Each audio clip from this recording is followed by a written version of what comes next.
Miss Astrid Nadia Rizkista, Tamir. Thank you, Ms. Sururoh, as the Deputy of Communication of OIC Youth Indonesia. Bismillahirrahmanirrahim. Assalamualaikum warahmatullahi wabarakatuh. Good evening, everyone, and in some parts of the world, good afternoon. First of all, I would thank Allah Subhanahu wa Taala for giving us this opportunity to meet online in this Model OIC Indonesia webinar introductory series. First of all, I would like to greet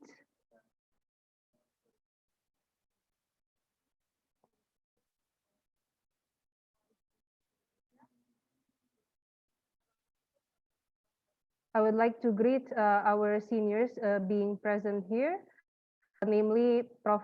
Faisal Abdullah as the Deputy Minister of Youth and Sports on Youth Empowerment. And also present here is Mr. Tantan Taufik Lubis as the Vice President of ICYF Asia Region Representative. And also present here as our opening speaker, our senior, Mr. Elmadin Mehdiev from ICYF Eurasian Regional Center as the Director General. This means a lot actually for us as youth, that our seniors, those that are in decision-making positions are present in youth-led events. It means that our seniors, not only in the minister, but in OIC from ICYF, cares a lot about the youth and cares about developing potential of the youth.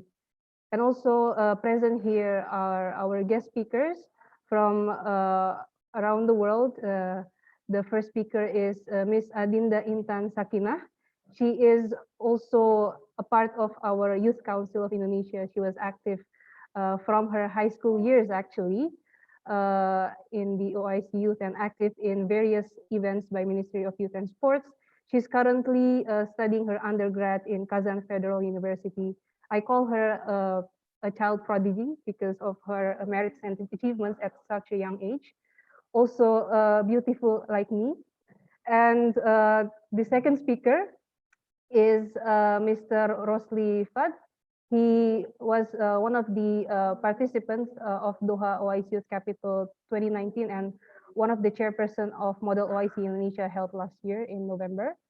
And the third is from Bangladesh, the National Model OIC Coordinator, Ms. Fahmida Faiza Apu. Welcome here. It's such an honor for us to have you here to share about your perspectives as a Model OIC Coordinator, but not only that, but as a youth leader in general.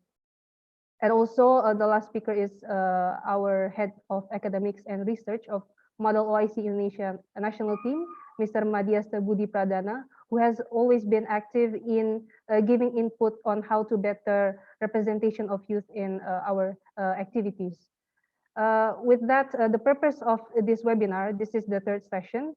We had two previous ones. This is a weekly session to introduce the youth in Indonesia primarily about OIC and ICYF as well as its activities, namely the Model OIC. So this is an introductory session, but we try to mix it so that delegates, the participants, have something to bring home, something to learn. So with that, I think that's all, because weekly the participants are always increasing, and we see participants from all over Indonesia this time, and from Bangladesh as well. So try to engage as actively as possible with the speakers, and we hope you benefit and enjoy the ride. With that, I thank you. Wassalamualaikum warahmatullahi wabarakatuh. Back to the host.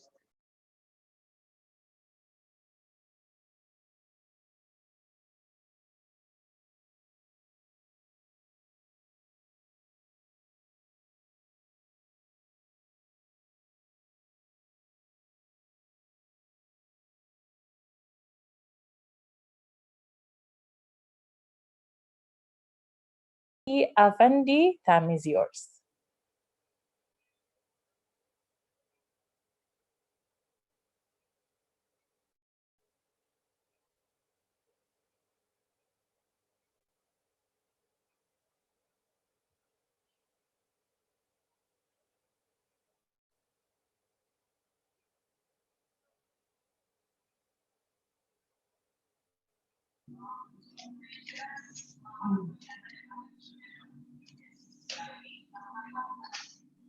Mr. Shafi'i?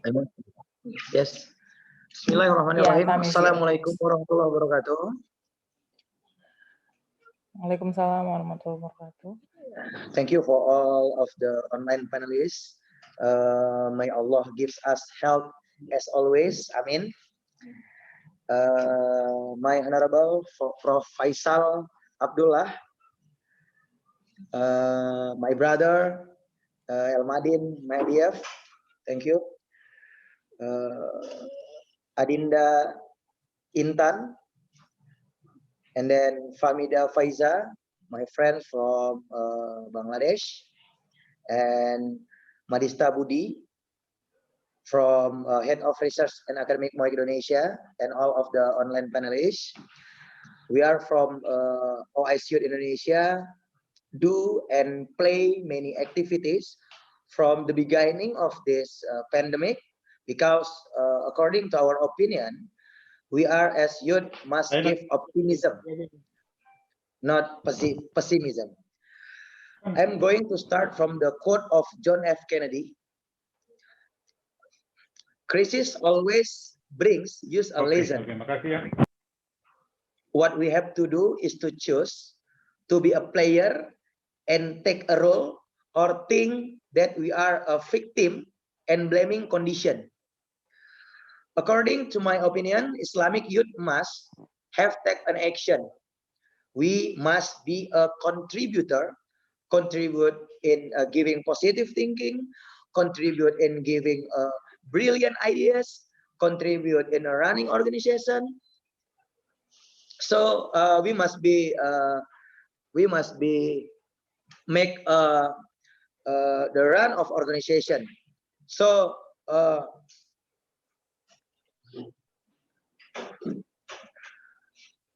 we start to be a player in the geopolitics, international geopolitics, international geostrategy, and we must choose, to be a player,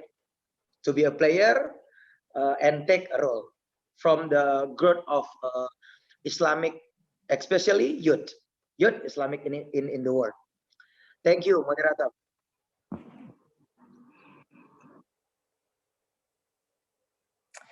All right, thank you very much, Mr. Shafi'i Effendi. He is a great man, our president of OIC Youth Indonesia. Now we're going to the next speech. I would like to invite Mr. Elmadin Mahdiev as a Director General of ICYF Eurasia Regional Center to deliver his speech. Mr. Elmadin, time is yours. Assalamu alaikum, everybody. Thank you very much for the presented opportunity and this chance to participate in the OIC Model OIC webinar and to address the participants of the Model OIC webinar. Your Excellency, Professor Faisal Abdullah, Deputy Minister of Youth Empowerment of Youth and Sports of the Indonesia, Mr. Shafi Effendi, President of OIC Youth Indonesia, my dear friend, Excellency Tantan Taufik Lubis, the Vice President of the Islamic Conference, Islamic Cooperation Youth Forum, dear Miss Astrid, dear Miss Nabila, and dear Miss Faiza from Bangladesh, and all participants of the Model OIC webinar. I would like to greet you all from Azerbaijan, from Baku, a lovely, a sunny city in the shores of the Caspian Sea. And I would like to express my pleasure because of this opportunity. The 21st century, we are online, joining each other and having the online sessions. That's the kind of blessing, despite of the pandemic situation all over the world. The ongoing COVID-19 pandemic, it's challenge for the humanity, it's challenge for our civilization, but at the same time, this crisis brings some opportunities, and it gives us chance to think about the priorities in our life, what we prefer, what we value, what are the essential values of our humanity, of our being. In these terms, I think that the humanity and also our communities, in particular youth population of the OIC geography, faced and realized that many unnecessary requirements, many unnecessary needs, we were surrounded previously before the pandemic. Now we understand that most of them are not so essential and are not so important, but they are the real needs, real necessary values, which we now understand that very important for us. In these terms, I would like to greet you all again and to wish a good luck to the work of the OIC Youth Indonesia, as well as National Youth Council of Indonesia, and to congratulate and to thank them for this timely and important initiative. Model OIC is one of the main activities of the Islamic Cooperation Youth Forum, as you know, and we started in ICYF the implementation of the Model OIC since 2009, and in 2011 we have the first global summit. Since then, the global summit happened in Istanbul, in Kazan, in Malaysia, in Shiraz, in Iran, actually in Mashhad, and of course, recently in Qatar. So, as well as in the Eurasian Regional Center of ICYF, we are implementing the Model OIC, and we last year successfully held Model OIC Eurasia in Kazan. That was the first edition, and this year in fall we are getting prepared to have the second one, Model OIC Eurasia. Meanwhile, as it was last year, this year also we are holding the Model OIC International Relations Academy and Model OIC Executive Model OIC, which was initiated in Baku, held the first one, the second one in Baku. So this year we are having these both activities online. So through the Eurasian Regional Center Facebook page, each week you can watch 3 sessions, live sessions with experts and also with ambassadors from the OIC member states. And I would like to use this opportunity, this chance to gladly announce that this week on Friday at 4 p.m. Jakarta time, 1 p.m. Baku time, the guest of the Model OIC International Relations Academy will be the ambassador of Indonesia in Baku. His Excellency kindly confirmed his participation, and in the coming hours or in coming days, announcement will be in our Facebook page. I would like to invite you all also to take part in that session. But of course, now we are talking about this initiative, Model OIC webinar, initiated by or held by Indonesia, OIC Youth Indonesia. I would like to once again to wish good luck to all participants, especially those who are first time joining Model OIC. And I would like to advise them to be very attentive in the sessions and in the trainings, and hopefully they will be very useful for them in their simulations and also in the coming years in their personal career. So as I was informed, there are participants not just from Indonesia, there are participants from Kazan, from Kazakhstan, from Brunei, and other countries. That is very good that this activity is international, not just for Indonesia, but for other youth also. They also can take benefit from this important activity. Once again, my warm congratulations to the initiators, and good luck to all participants, and good luck to the speakers with their deliberations. Thank you very much. Hopefully, I wish you to see in the next session.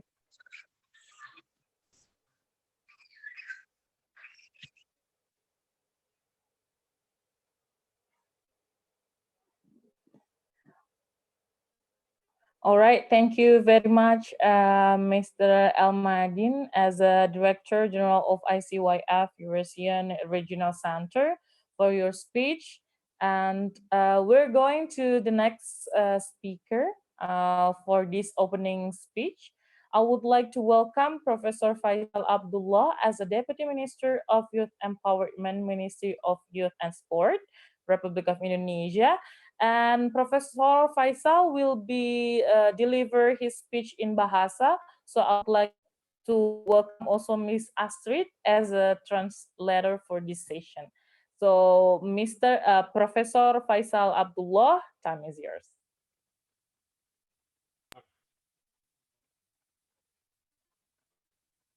Wabarakatuh. Waalaikumsalam warahmatullahi wabarakatuh.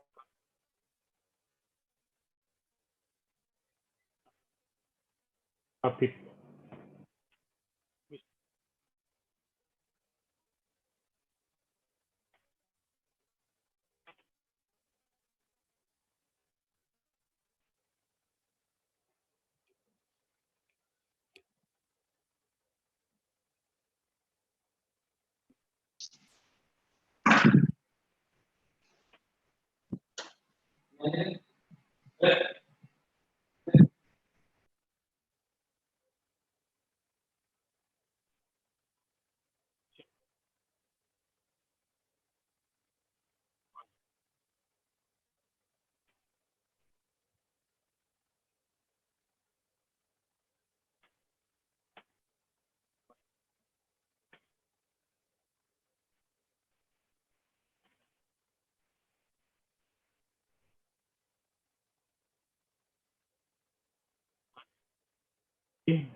Sambut dengan gembira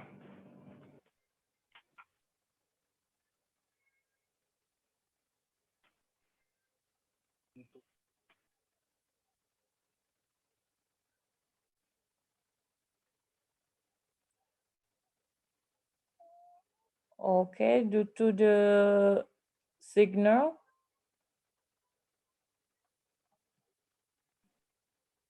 Prof. Faisal?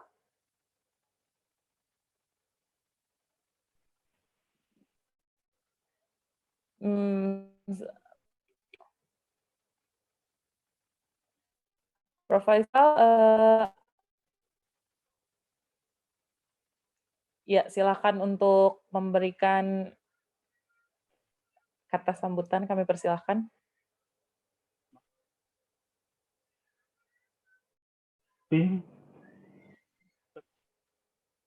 menyambut baik apa yang akan dilakukan oleh MOIC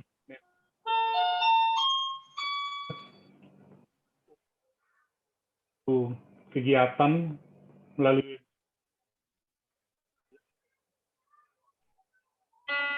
realisasikan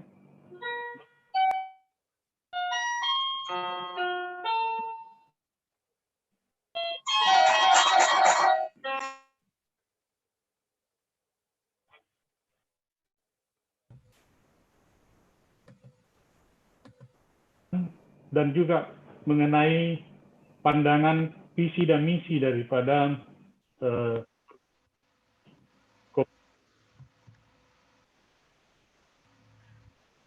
nasional.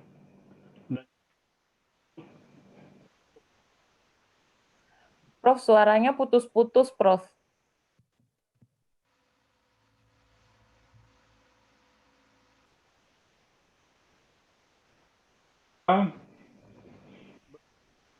Semacam ini pemahaman, penambahan wawasan bagi pemuda-pemuda Islam kita untuk mengetahui apa itu OIC dan apa itu Islam.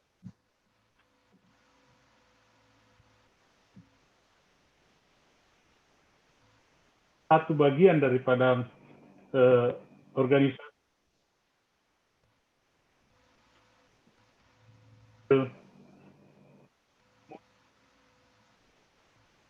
dapat menjadi suatu bagian di dalam pengembangan seperti itu.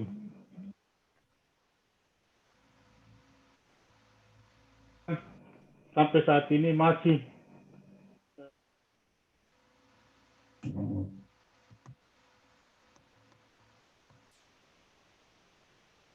pemuda Islam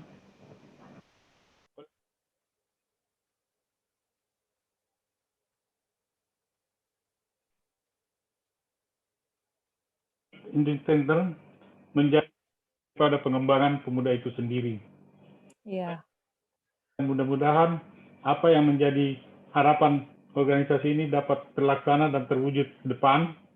Dan Kementerian Olahraga mengucapkan selamat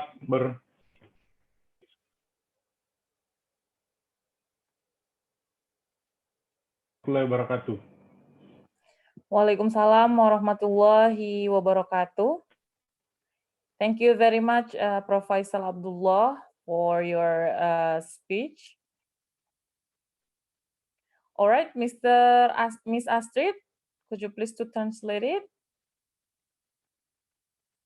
Thank you. Yeah. So on behalf of the Ministry of Youth and Sports, His Excellency Prof. Faisal Abdullah sends his best wishes to the participants and also to the OIC Youth Indonesia for initiating this program. Actually, in the opening of our Undang-Undang Dasar, it has always been the main domain of Indonesia to take part in ensuring peace, and one of it is through participation in international forums, and Indonesia being the one of actually the largest Muslim population country, and the Ministry of Youth and Sports actively supports this initiative and has always been working closely with the youth organization Youth of Indonesia, and supports the following initiatives to come, and hopefully all that is attempted or strive to be achieved by the youth will be achieved as planned, despite the challenges that are happening today. He wants to ensure that the government is always striving to work hand in hand to support the youth. Thank you, Ms. Ruru. All right, thank you very much, Ms. Astrid Nadia Rizkita. Now, I know that you already ready to join the session. We're going to the next session, our session, that will be the MOIC Introduction Part 3, Advanced Package in this webinar. Now, I would like to welcome all of the speaker and also the moderator. There will be Ms. Nabila Harahap as the Deputy Secretary General of OIC Youth Indonesia. Are you ready for this session? I hope you will say that you're ready. All right, Miss Nabila Harahap, time is yours. Yeah, thank you for giving me the time, Ruru. Hello, everyone. Thank you for coming to this webinar. I hope you are having a good time. So, my name is Nabila Harahap. I will be the moderator in this webinar session. So, I will lead this from the beginning till the end of the session. Before we start the webinar, I want to thank you for those of you who that have been give your precious time for this session. We do thank you for all your kindness, especially to the all honorable speaker who also becoming our speaker in this webinar session. For those of you, just information that this webinar purpose is the implementation of OIC Youth Indonesia for our social responsibility to engage with youth discussion in bringing equality because we believe that education is for all. So, before we start the discussion, I want to give my best greeting for Professor Faisal Abdullah, Deputy Minister of Youth Empowerment, Ministry of Youth and Sport Republic Indonesia, and then also Mr. Tantan Taufik Lubis as a Vice President ICYF Asia Region, Mr. Elmadin Medif, Director General of ICYF Eurasian Regional Center, then Mr. Syafi'i Effendi as a President of OIC Youth Indonesia, and the last is Miss Astrid Nadia Rizkita as a National Coordinator of MOIC Indonesia and also Secretary General of OIC Youth Indonesia. And now, for also the speaker tonight, I will introduce you our beloved speaker. We had a first speaker. First, Miss Adinda Intan Sakinah, Chairperson of Kazan Model OIC 2019. Second, Muhammad Jufadi bin Rosli as a former participant of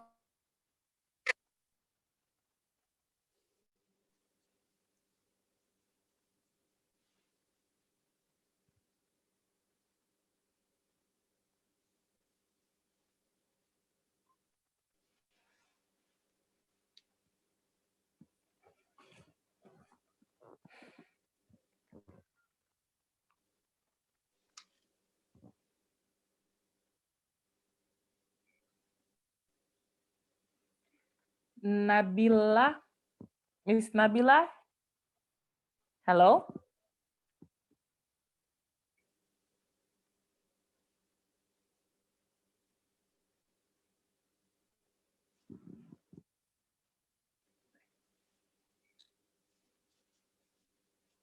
Okay, Miss Nabila.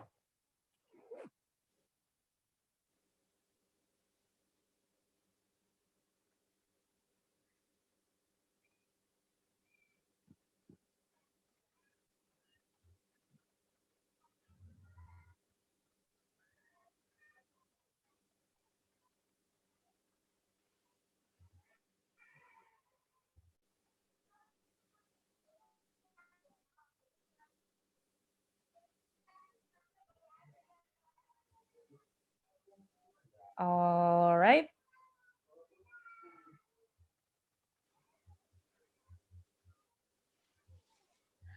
Okay. Yeah, maybe the connection problem. So, all right, I'm going to introduce our speaker.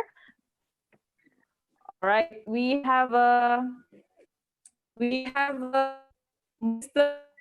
Zulfadli bin Roslif as a former participant of Doha OIC Capital 2019 and also chairperson of Moda OIC Youth Indonesia 2019. Thank you very much for attending this event.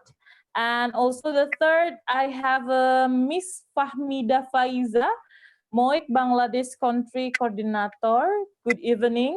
I think good afternoon in Bangladesh. I'm not sure for that. All right. The fourth speaker, we have Mr. Madhya Stabudi.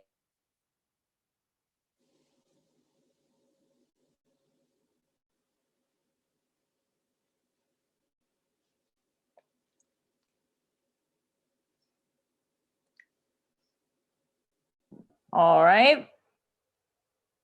Mr. Diasa Budi as the head of research and academic model OIC Indonesia. Okay. Miss Nabila is not yet calm. All right. Okay, so let's we continue to our session. Now I would like to give the floor to Miss Adinda Intan Sakina as a chairperson of Kazan Model OIC Youth Indonesia, Kazan Model OIC 2019. Will be speak and sharing experience as a model OIC past delegate and chairperson with emphasis on tips on how to stand out at the committee. Now, without further ado, time and place is yours. Please, Miss Adinda. Thank you, moderator. Assalamualaikum warahmatullahi wabarakatuh. First of all, I would like to say thank you to Allah Subhanahu wa Ta'ala that we have this opportunity to have a webinar. Dear all the fellows, all my friends, dear Mr. Shafi Effendian, Mr. Almadin Mehdiev, Mr. Taufik Lubis, Mr. Faisal Abdullah, and speakers, Mrs. Fahmida Faiza, and Mr. Madias Budi, and all the distinguished delegates. First of all, I would like to say thank you very much that I have the opportunity to speak here, to share my experiences to all you guys. I'm really happy to be here. And thank you to ICU Indonesia to have this fruitful discussion webinar. I'm Adinda and I'll be one of the speakers today. And I guess I have the presentation, no? Okay. And okay.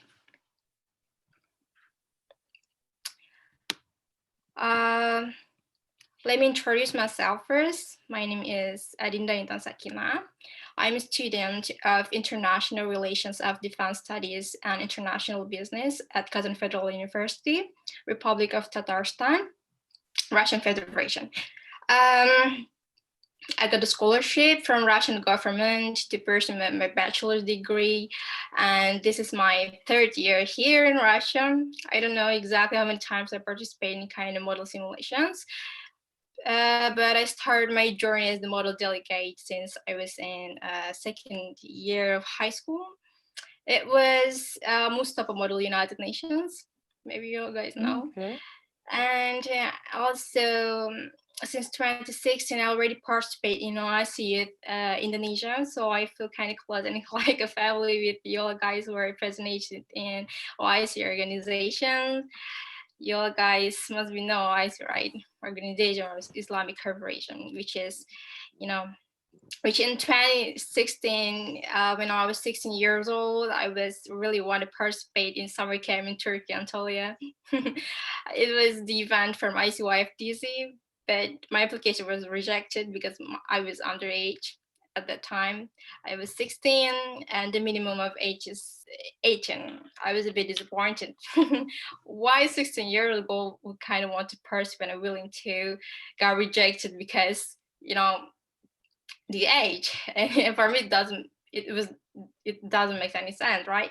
But I went to Ministry of Youth and Sport of Republic of Indonesia. I met Mr. Esa Sukma Wijaya, and he introduced me with Mr. Taufik Lubis. So this is the journey began till I study here in Russia, alhamdulillah. Maybe the presentation, can we share it out? No? Okay. Okay.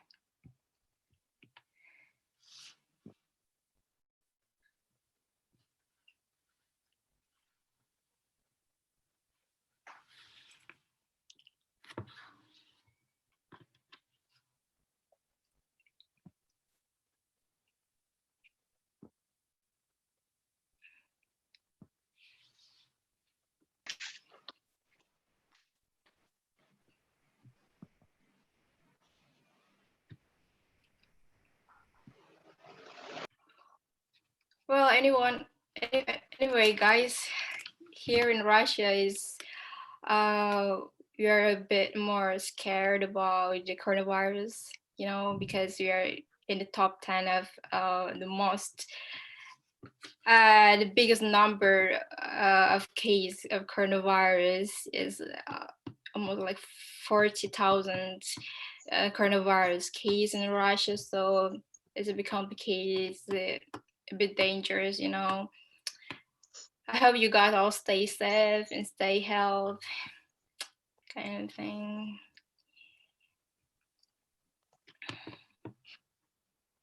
Okay. We're waiting for our presentation. All right.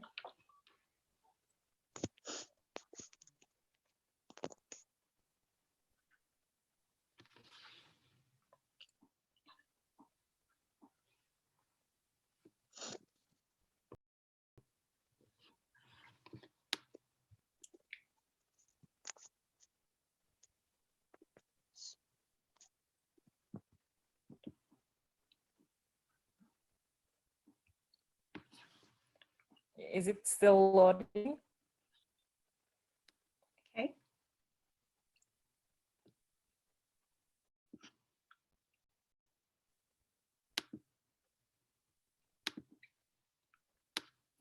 All right.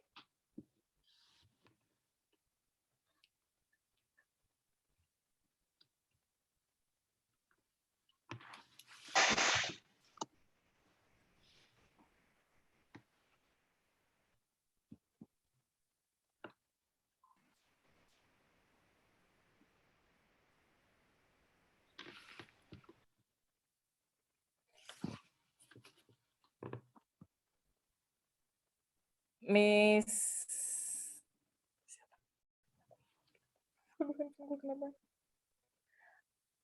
Miss Adinda Intan?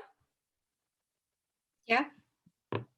Okay, maybe just give more information while we're waiting for the presentation. More information regarding my Experience. experience with With Adinda, would you like to share? Yes. Would you like to share your experience with the Kazan MOIC chairing and the delegates over there? Yeah, sure. It was in 2019 before the summer. You know, I was the chairperson of the economic committee of the Kazan Model IC.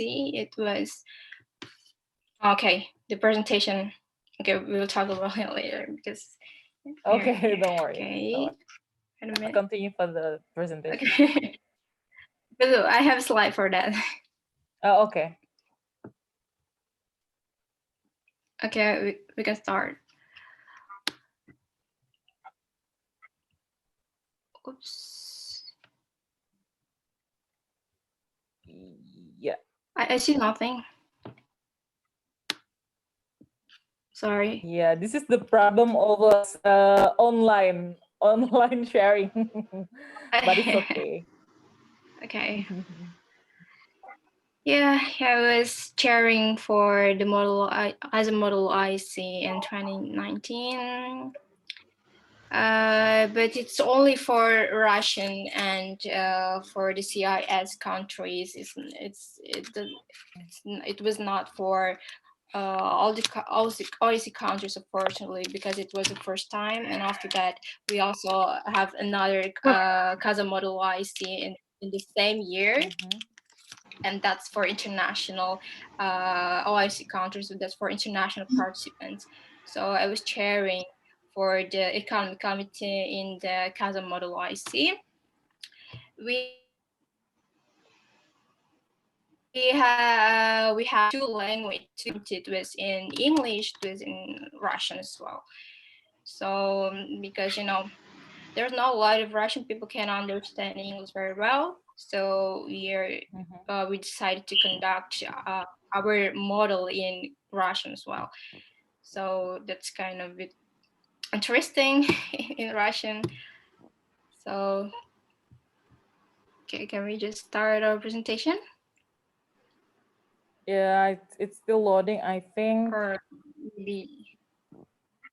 Yeah. Okay. Fine. Okay. What else about the Kazan model IC? We have 3 committees, and it's held for like 3 or 4 days. We just like, you know, slept in the camp, like kind of summer camp, but it was winter, or no winter. It was, yeah, winter. So it's kind of like winter camp. So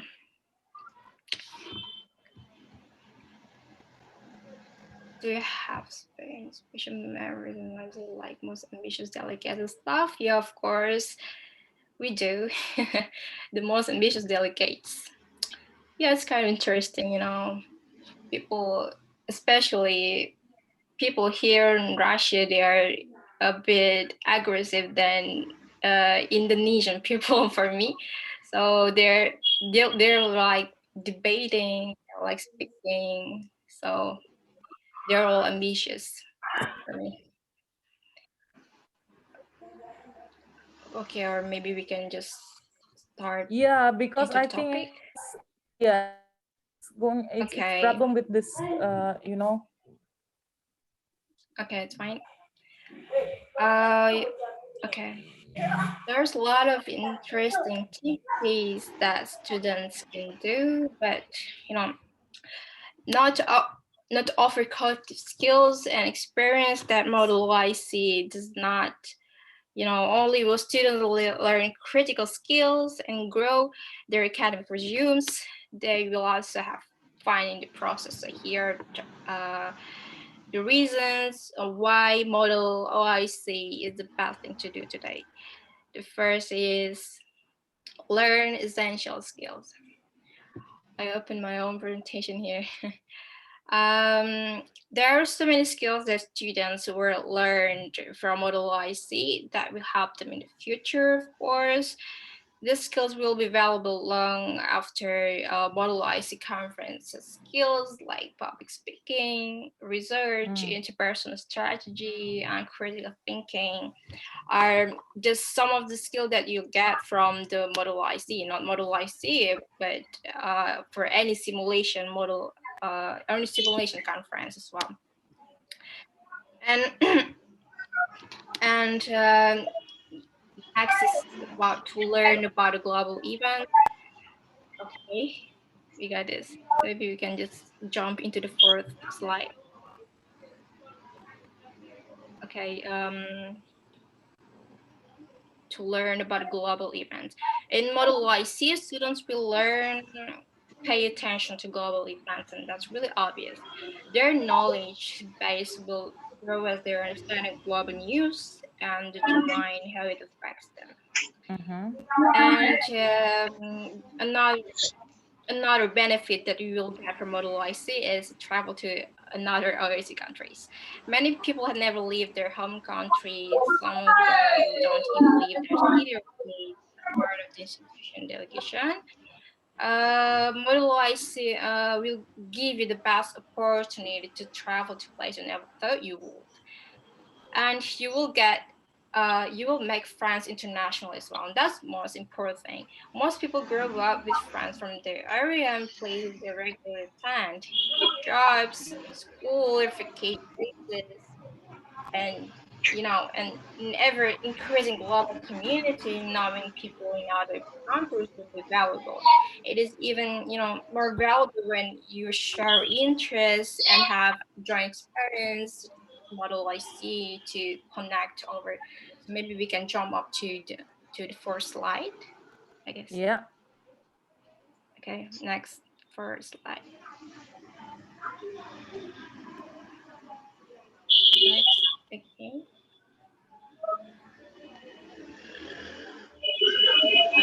Is Russia a member of IC? Maybe you guys are wondering. Is Russia a member of IC? And the answer is no. Russian Federation is not a member of IC, but we are observer states. Russia is observer state as well as Thailand. Next.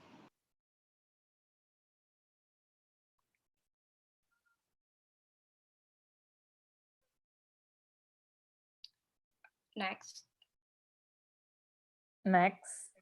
Damar, next. Yeah. Okay. Okay. So, okay, up here. No. No, the previous one. Okay. No, the next one. All right. Okay. Model IC looks great in a university application. It's not all about the Model IC, but for any simulation. The skills and experience students will gain will give them a unique perspectives that colleges are looking for. This is definitely will help you getting the university desired. This is the picture of my university, Kazan Federal University.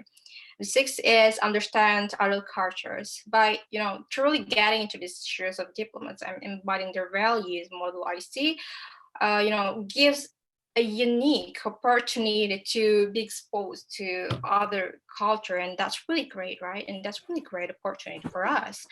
And the seven is set yourself up to the future. Model IC will give students the ability to control their future. They will gain confidence as they increase their skills, and they will make a connection that will be invaluable. Also, the friendship that will make work from their own school and for many others will help them create networks of friends, but will grow into incomplete professional as they move forward into professional careers of their own. And next. The next slide is about, maybe we can switch to the next slide. Next slide, Damar. All right. Important skills. No. The seven slide, the previous one. Yeah, important skills you should learn from MOIC. Doing your first Model IC is terrifying for some people. I'm not only talking about the Model IC, but for any simulation conference. There are many things that can intimidate new delegates, but there's where we come in. I've compiled 6 skills that you should learn before and during your Model IC experience, so you could become a better delegate. The first is, we can see here, research. Good research is the foundation of your community performance. It makes you feel confident talking about complex issues. You sound like a leader in the committee. Some tip for me is, to study from your topic paper, review previous resolutions, and find trustworthy website for your research, like, for example, Wikipedia and government sites, something like that. The second is, skills that you have to learn is, public speaking. Making good speeches, help you get noticed by another delegate and the chair as well. If you frame the topic correctly, others will remember what you said and refer back to in their own speeches.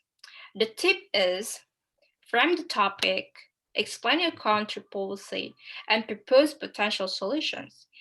Focus first on knowing what to say, then work on how to say it. And that's it. Next slide. Next is writing, debating, negotiations, and team building.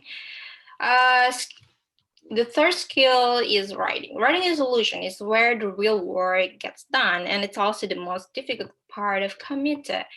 Drafting a well-written resolution does not mean just writing your idea. It means listening to the ideas of everyone in your team and finding common ground. And that's kind of really important thing. And we'll explain further by Mrs. Fahmida, I guess. The next is debating. You need to defend your resolution against criticism and convince others to pass it. You need to point out the strengths of your resolution and find weaknesses in opposing resolutions. Don't forget to approach group of delegates and, ask for the thought about your resolutions. Try to find out what would get them to vote your resolution, and how you make them to vote your resolution is the key, And the next is negotiating. Negotiation is well known and practiced is practiced in all fields of human activity. It is a way of settling disputes without fighting, a way of making joint decisions when those who are making decisions hold different views, or a way of achieving your own objective. You have your own objective, despite other participants having different objects. Negotiation is about finding a way to reach agreement. So when the agreement is reached, a dispute is held and a joint decision has been made. So the key is to compromise and understanding each other's perspective. It's about the perspective. And the last is about the team building. When you meet new people and finding others you can work with, you are essentially building a team. Your team needs to work together to write with resolution, right? And get them passed. That's the key of the model I see of any other simulation. Final tip from me is during unmoderated caucus, most delegates try to build a team by talking about their own policies and solutions. And it is actually more important to ask others what they think and get their input. That's how you find people who share the same policies and solutions, and who can be in the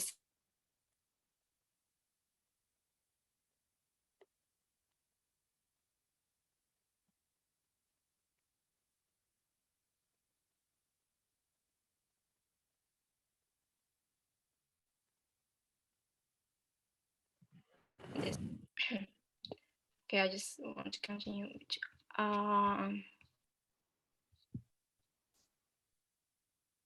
Next, please.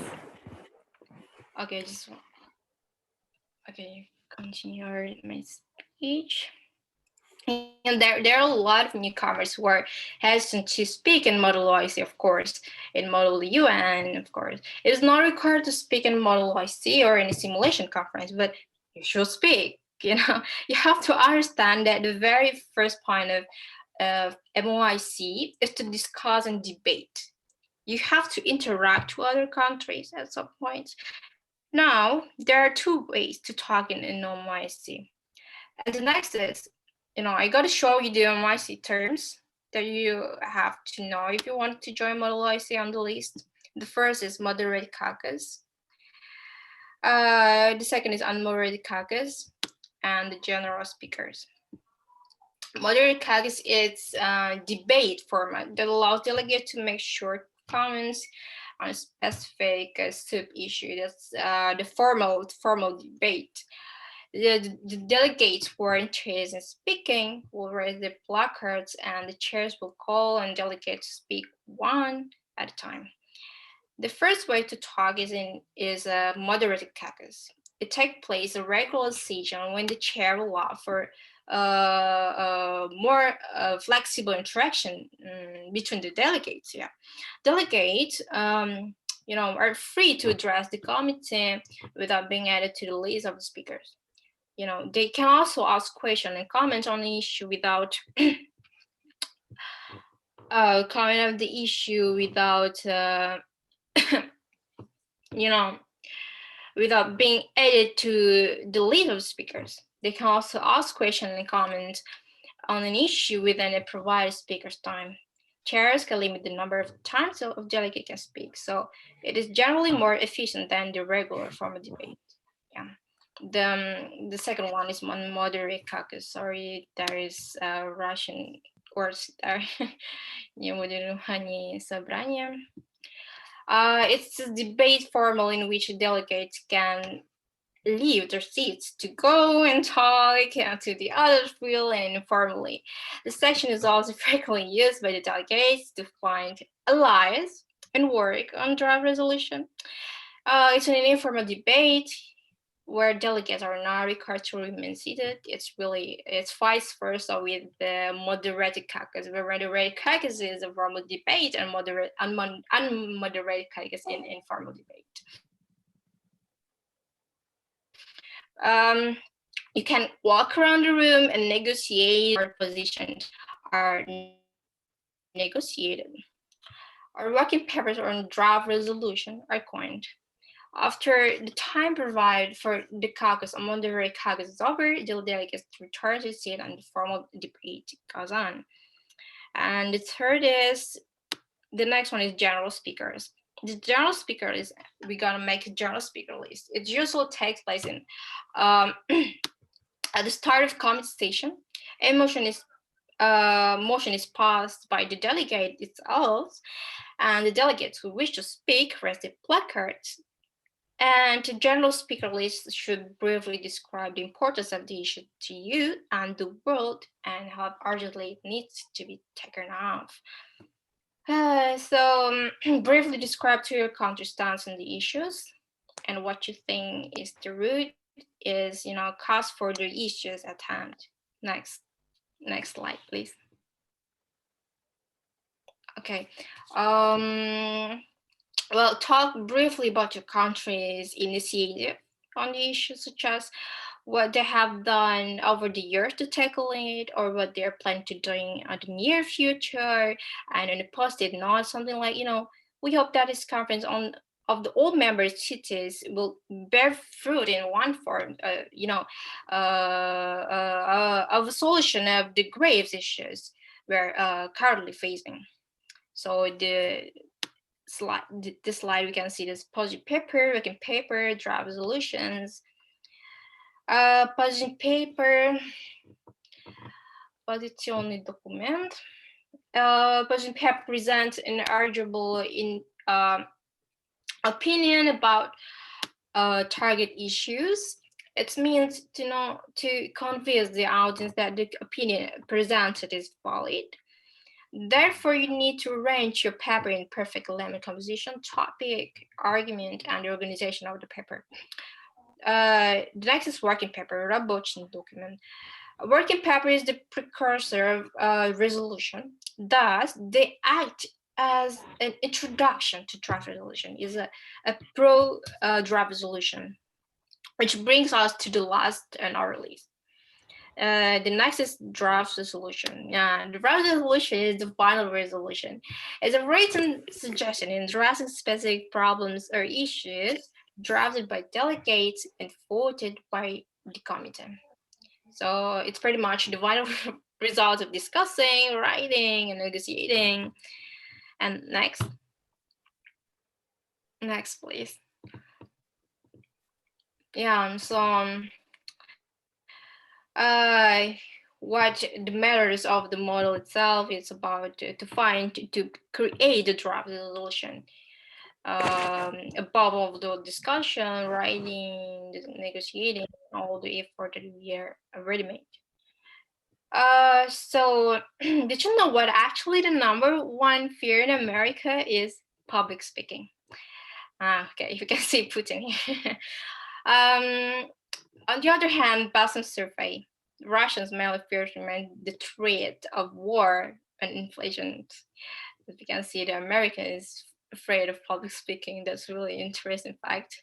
What it might feel like, it's safer to blend it with the crowd, but it won't give you the best MOIC experience, right? One of the biggest fears that a lot of people are facing is not knowing what to say. So here are some tips that I can give you to figure out what to say in a speech. The first is focusing on your idea.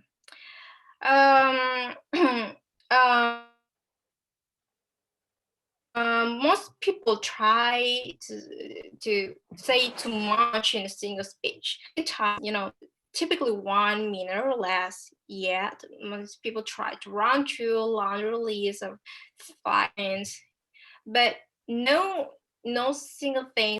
Focusing on one idea is a way to pierce through this haze of information. When when you're actually focusing on one idea, you're inviting the committee to focus on your idea itself, on the idea with you.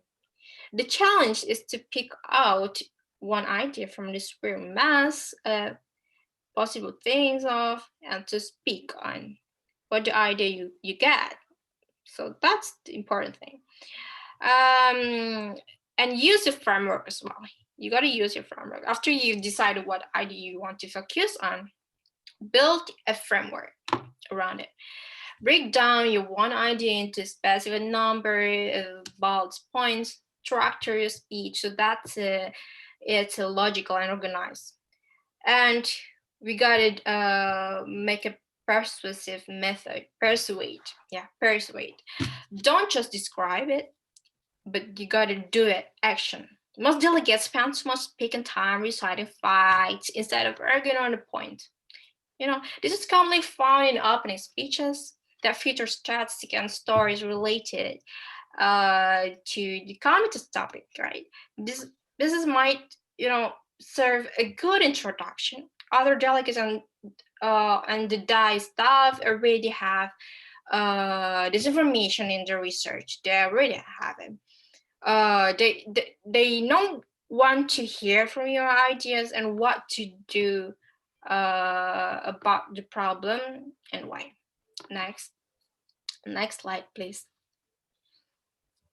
Okay. There are a lot of things that can intimidate all the first beginners, intimidate the new delegate, such as knowing what to say in a speech, making points and motion for the first time. We're a bit nervous for that. And understanding what a term of means and is it right. For me, as I was a beginner, I was so afraid I wasn't really know what is MOIC is and what is a model or any simulation is. So how can we make it less intimidating? How to be fearless in MOIC conference? The first is, next, please. Prepare a research binder. Preparation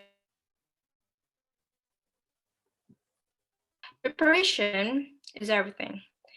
You'll feel better in committee knowing that research binder is a lifesaver in case you get lost when different topics, acronyms, agencies, and previous solutions are mentioned. You'll feel much more confident when you did your preparation. So the preparation is the key, and you need to prepare a research binder. And the second is we can see here, frame your topic and speeches. In MOIC, you have 72 hours, or 3 days, 2 days, 3 days, 4 days, maybe, or 5 days, or maybe a week, or less to solve the OIC country's most important and complicated problems. This is a challenge, but don't let it like overwhelm you. Instead, make it manageable, make it fun. Break down your topic into smaller issues. Choose the ones that matter the most to your country or position. Match the solutions to these issues. And learn how to frame your topic. You gotta learn it. You gotta learn the topic. What is that? How to frame it. Okay? You can see here the third is write out your first speech. Your first speech is the committee's first impression of you. It's scary because you're getting up in front of the people you've never met before. You're never met who are going to judge you, and etc. But the first speech, is easy to prepare for because you can write it out ahead of time. Try it. And you'll find that it's easier to speak again after you made a strong first speech. And okay, prepare it. The key is prepare. For this, focus on the idea at a time. Over the course of a conference, The committee will discuss many different problems and solutions. Don't be confused by the vast number of things to talk about in speech. Instead, focus on one idea at a time. This makes it easier for you to make speeches and for your audience to understand you. Okay, so maybe the last one I want to tell you about, to convey about, you gotta ask question if you want. You gotta ask question when you don't understand something. Don't be shy. If you're unsure about what's going on in your committee or what word that someone used, raise a point of inquiry and ask your question. It's a simple thing to do. Yeah, it's so hard, but you gotta try it. You gotta ask. You gotta ask a question. You gotta speak. Next slide.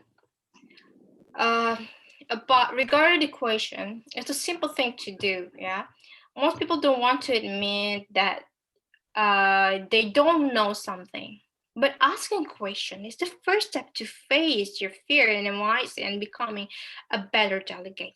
Yeah, correct. Now, and the next slide is about research. Research is one of the most important things that you need to do whenever you want to start doing speech. Yeah, research is the key. You gotta research. By doing some research, you can gain more information. Information, data, knowledge, that is going to be useful in making, and delivering your substantive speech. And these are steps, you can see here, or step or topics you need to focus on when you want to do research about certain issues. Sorry. No. Just stay and slide. Okay.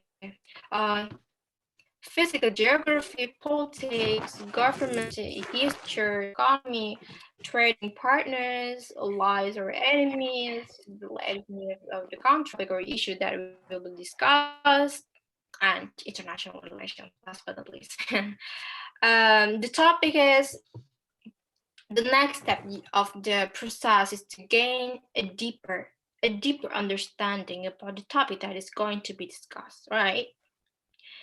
The key is understand. You gotta understand. You gotta let people, another delegate, understand what you convey about.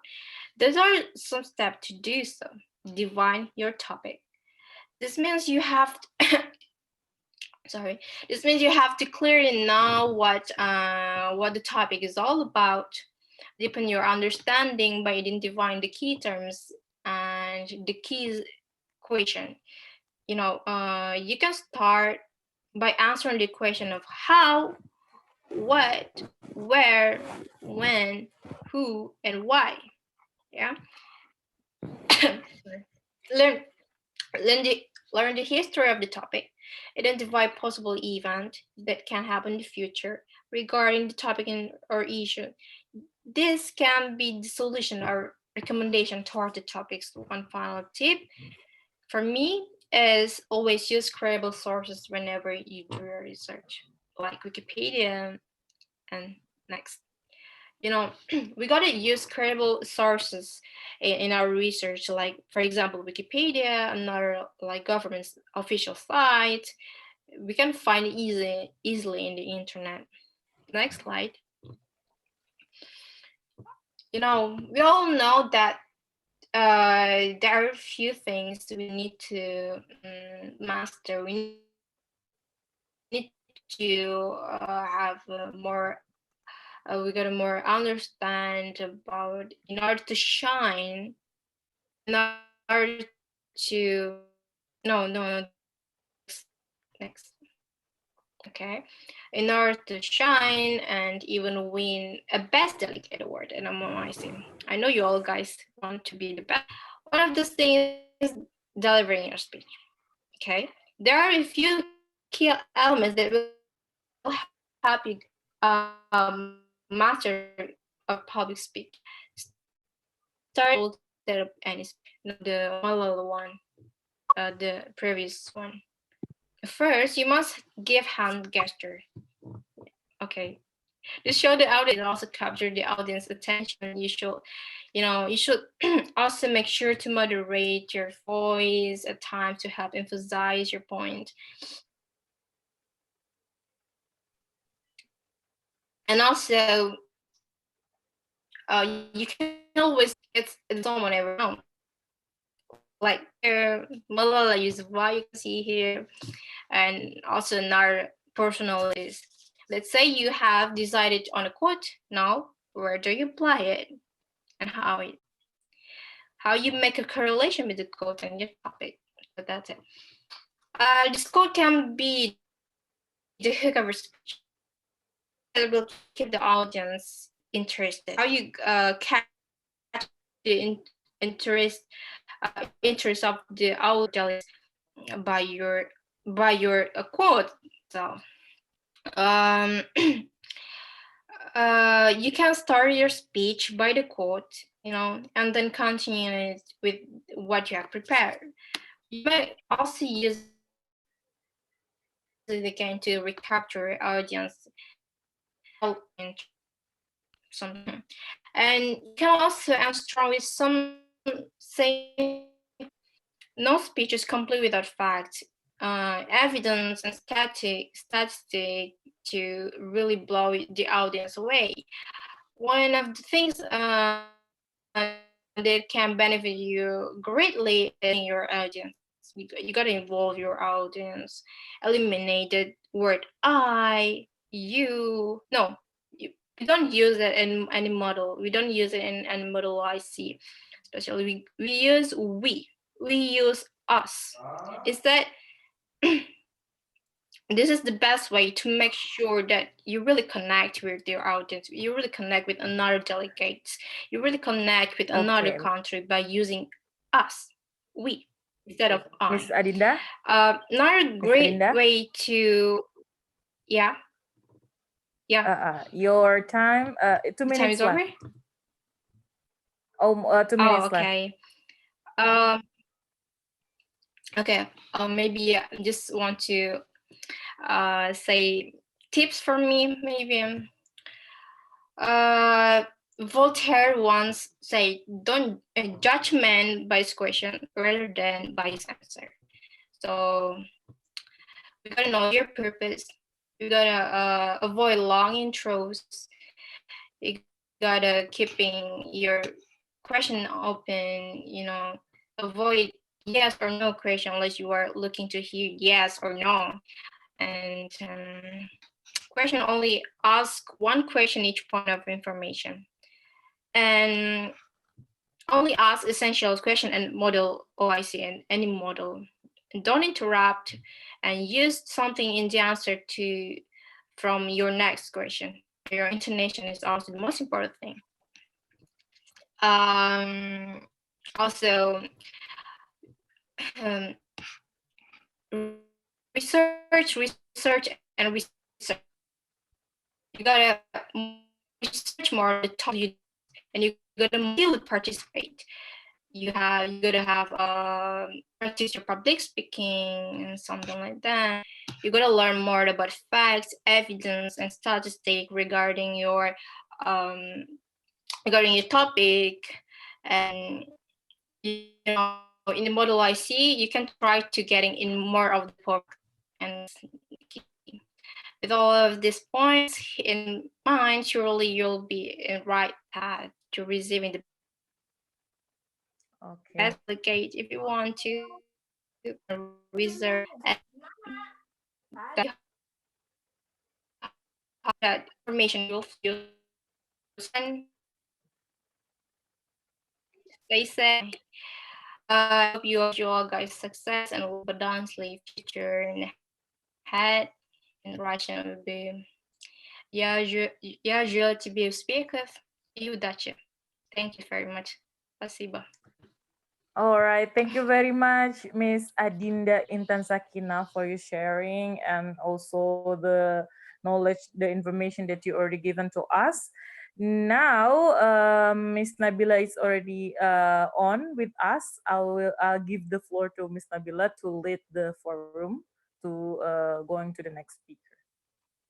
Okay, sorry for the net connection problem before, guys. And thank you for Miss Sururo for backing me up. And thank you for Miss Adinda Intan Sakina for providing such good insight about the topic to all us. So for participants, please, if you have question, write down at the chat. We will have a Q&A session later on.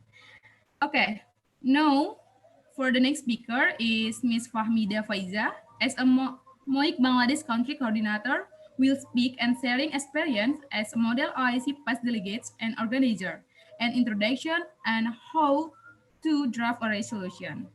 Now without further ado, time and place is yours. Please, Miss Fahmida Faiza. Am I audible? Am I audible to everyone? Yeah. Yeah. But please Perfect. So, Assalamu alaikum, Bismillahirrahmanirrahim. As I have already been introduced, I'm Fahmida Faiza. I'm currently serving as the national coordinator for the Model OIC in Bangladesh. But before I begin, I'm not going to have a presentation or anything. I'm just going to have more of a conversational approach towards this webinar because I think that's the best way to connect and engage with everyone. And also, just to let you know, I'm reading the comments in the chat. So anyone who wants to shoot a question or want to give any of your remarks, please feel free to write it down in the chat. I would be able to link and take words from there back and forth. So I would like to first thank OIC Youth Indonesia for organizing this wonderful webinar. We started with around 70 participants, and I would like to thank all of the participants who are here today joining us. And it's been quite an informative session and giving everyone an idea of what Model OIC is and how the process is and what are the roles for the MOICers who want to be part of the Model OIC journey in their future. So we have Mr. Shafi Effendi, President of the OIC Youth Indonesia. Thank you for having me here. We also had Professor Faisal Abdullah, Deputy Minister of Youth Empowerment in Indonesia. Thank you for your speech. And Mr. Elmadin Mehdiev, Director General of ICYF Eurasian Regional Center. I would like to acknowledge the wonderful initiative during this quarantine time ICYF ERC is taking in terms of the IR Academy that is being broadcast in Facebook and other live sessions. Really appreciate it. I would also like to acknowledge Brother Tantan, who is the Vice President of ICYF from Indonesia. Thank you for all of your hard work and representing Asia region at ICYF. And Astrid, definitely for coordinating this entire thing, taking up all of this hard work and trouble with your team, and successfully hosting the first national model OIC in Indonesia, which I am glad to convey my good wishes last year. And distinguished speakers, respected delegates, and all the participants who are here. As I have already introduced myself, I am currently serving as the national coordinator for Model OIC in Bangladesh. But in my personal capacity, I am a law graduate. I'm a lawyer by profession, and by passion, I'm a youth activist.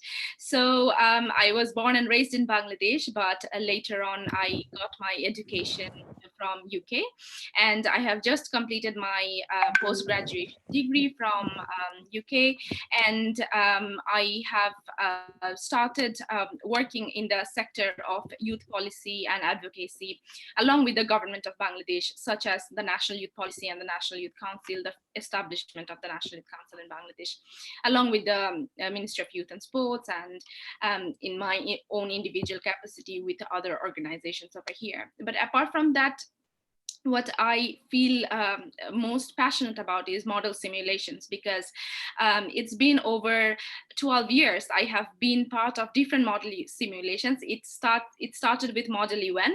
I have practiced Model UN for around 8 to 9 years. I have chaired at conferences in Harvard, in Oxford, in big places like Asia Pacific Model UN conferences, and even hosted my own conference in Bangladesh, in Dhaka, and also abroad.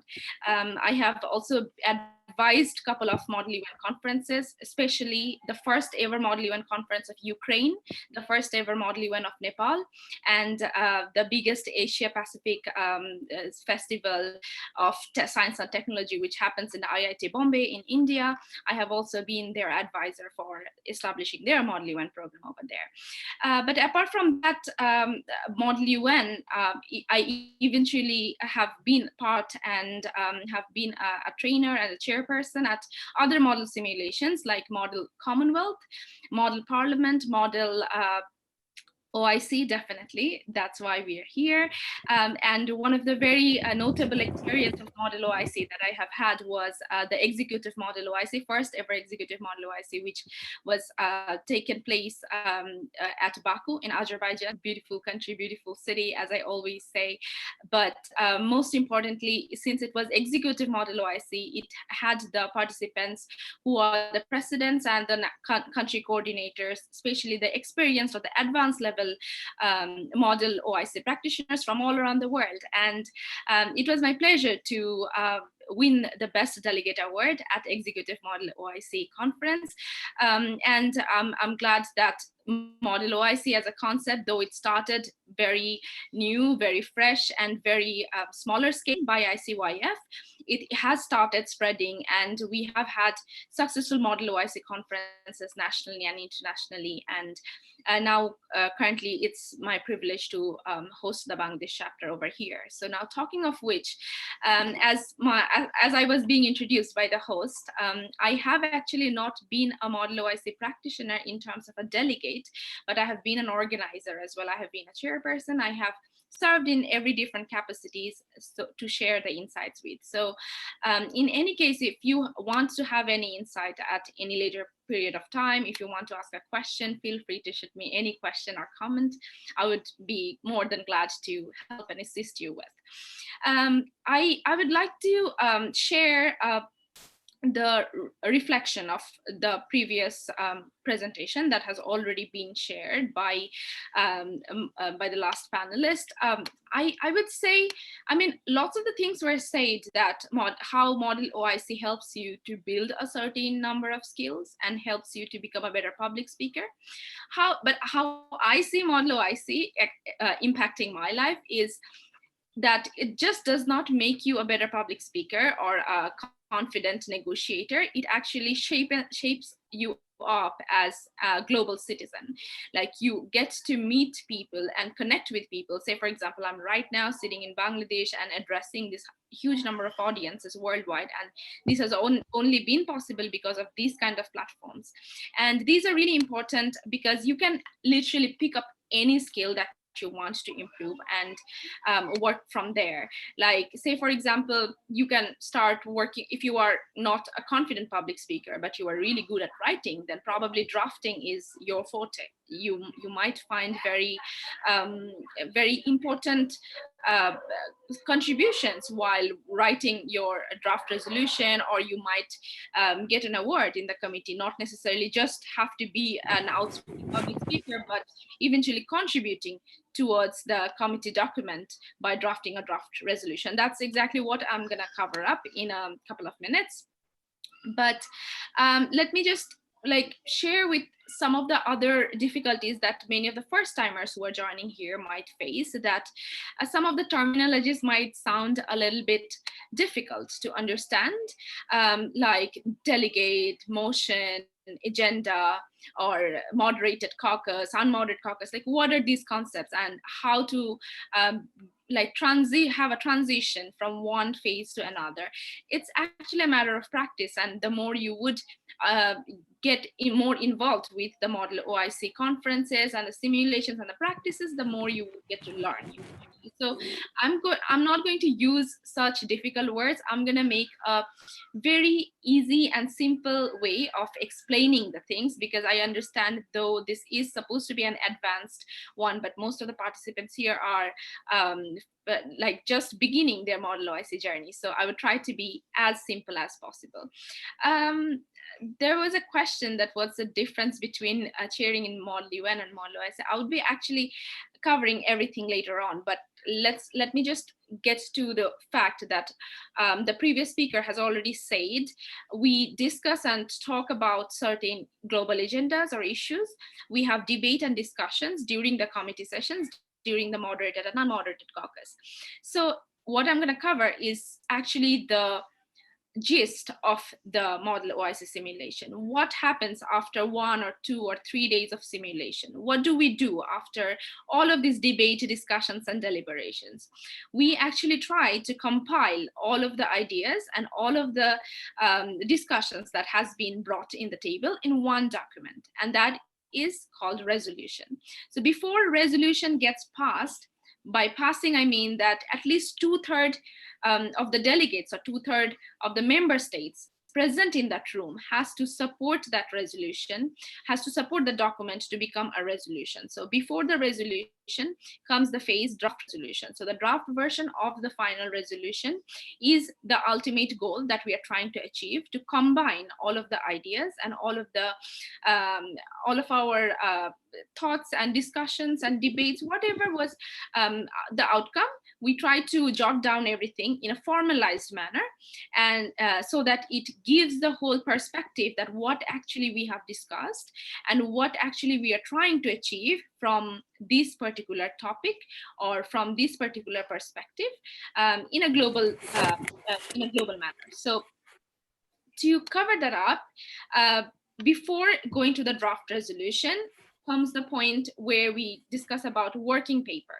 So let's just come to the two basic understanding of the concept. How do we actually approach to draft resolution? So it starts with the conference where everyone starts with roll call, everyone delivers their speech, everyone gives their country perspective and shares their thoughts and understanding and the country policy on a certain agenda or topic of discussion. And then as we move on with determining the particular topics or the particular aspects, how we want to address this particular issue, then we start working on the working paper. So the working paper does not have any particular set of formal character. It doesn't have to be very formally structured. You can literally jot down everything in a bullet point, that whatever has been discussed. So say, for example, if the agenda is about the safety and security for Palestinian citizens or the youth empowerment for the youths of Palestine, then first we identify the problems. What are the challenges that Palestinian youths are facing in terms of ensuring youth empowerment or in terms of ensuring the security in their land?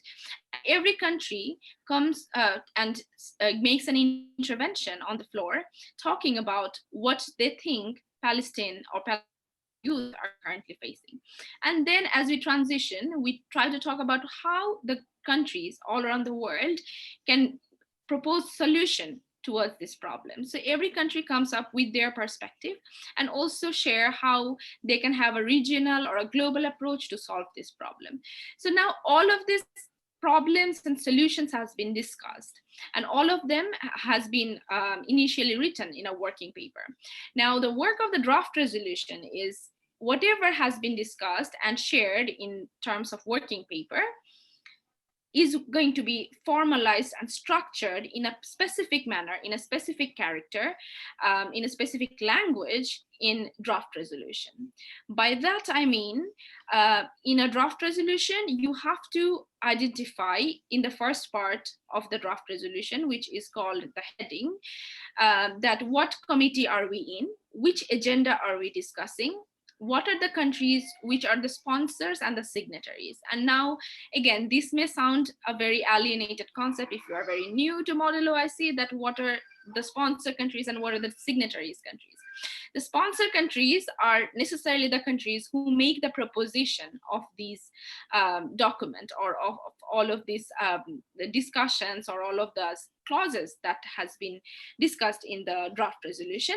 And the signatories are the countries which essentially does not need to agree with all of these things or all of the suggestions that has been proposed, but eventually wants this particular document to be tabled or to be discussed in the committee.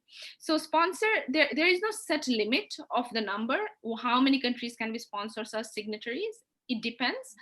If always remember, you have to know about your country's policy, because you have to know where your country stands on a particular agenda. If we are talking about global refugee crisis, then you have to, if you are representing Jordan, then you have to understand to what extent you can help Palestinian refugees. To, if you are talking about Rohingya refugees, and if you are representing Bangladesh, you have to understand to what extent Bangladesh government is supporting the Rohingya refugees and what are the solutions that you can propose. So while talking about a particular agenda, always remember, you cannot deviate your country's foreign policy. You cannot go against what your government has the very first instance of proposition. So remembering the foreign policy and adhering to that for the sponsors and signatories, as the sponsors and signatories countries, is very important, because if your country does not expressly support a particular agenda in their foreign policy, then you should not ideally be a sponsor, unless or until there is a substantive potential that eventually in the future the country's foreign policy is going to change on this particular manner, or you are trying to take a different approach, then that's different. But you only become a sponsor country when your country expressly supports or proposes the particular solutions or addresses the problems that are being discussed in the draft resolution. And signatories can be any countries. You do not necessarily have to put a word in the draft resolution. You, as long as you want this a particular document to be discussed and shared with the committee, is enough to make you a signatory country. Now, talking after, so in the heading, if we segregate the draft resolution in three parts, it's heading, preambulatory clauses, and operative clauses. So just to summarize, the heading has the agenda, the committee details, and the countries as sponsors and signatories. And then comes the preambles. The preambles talks about the problems. So all of the problems and all of the past documents or all of the past resolutions or past treaties that we want to share and discuss in order to propose solutions on this particular agenda or topic are covered in the preambles. That means preambles only and only talks about the past background, that why are we proposing these solutions? What are the concerns here in this committee today? What are the things that we find are challenges in order to find a particular solution? So these are the things that are being discussed in the preambles. Preambles only talk about past treaties and documents, past actions taken, the country, the global approach, or the challenges that the global or the regional or even from the national side is being undertaken depending on the agenda, in relation to the agenda. Those are all covered in the preambulatory phase. And in the operatives, as see from the name, it is very clear that preambulatory, that means that comes before we actually take into account a certain number of actions.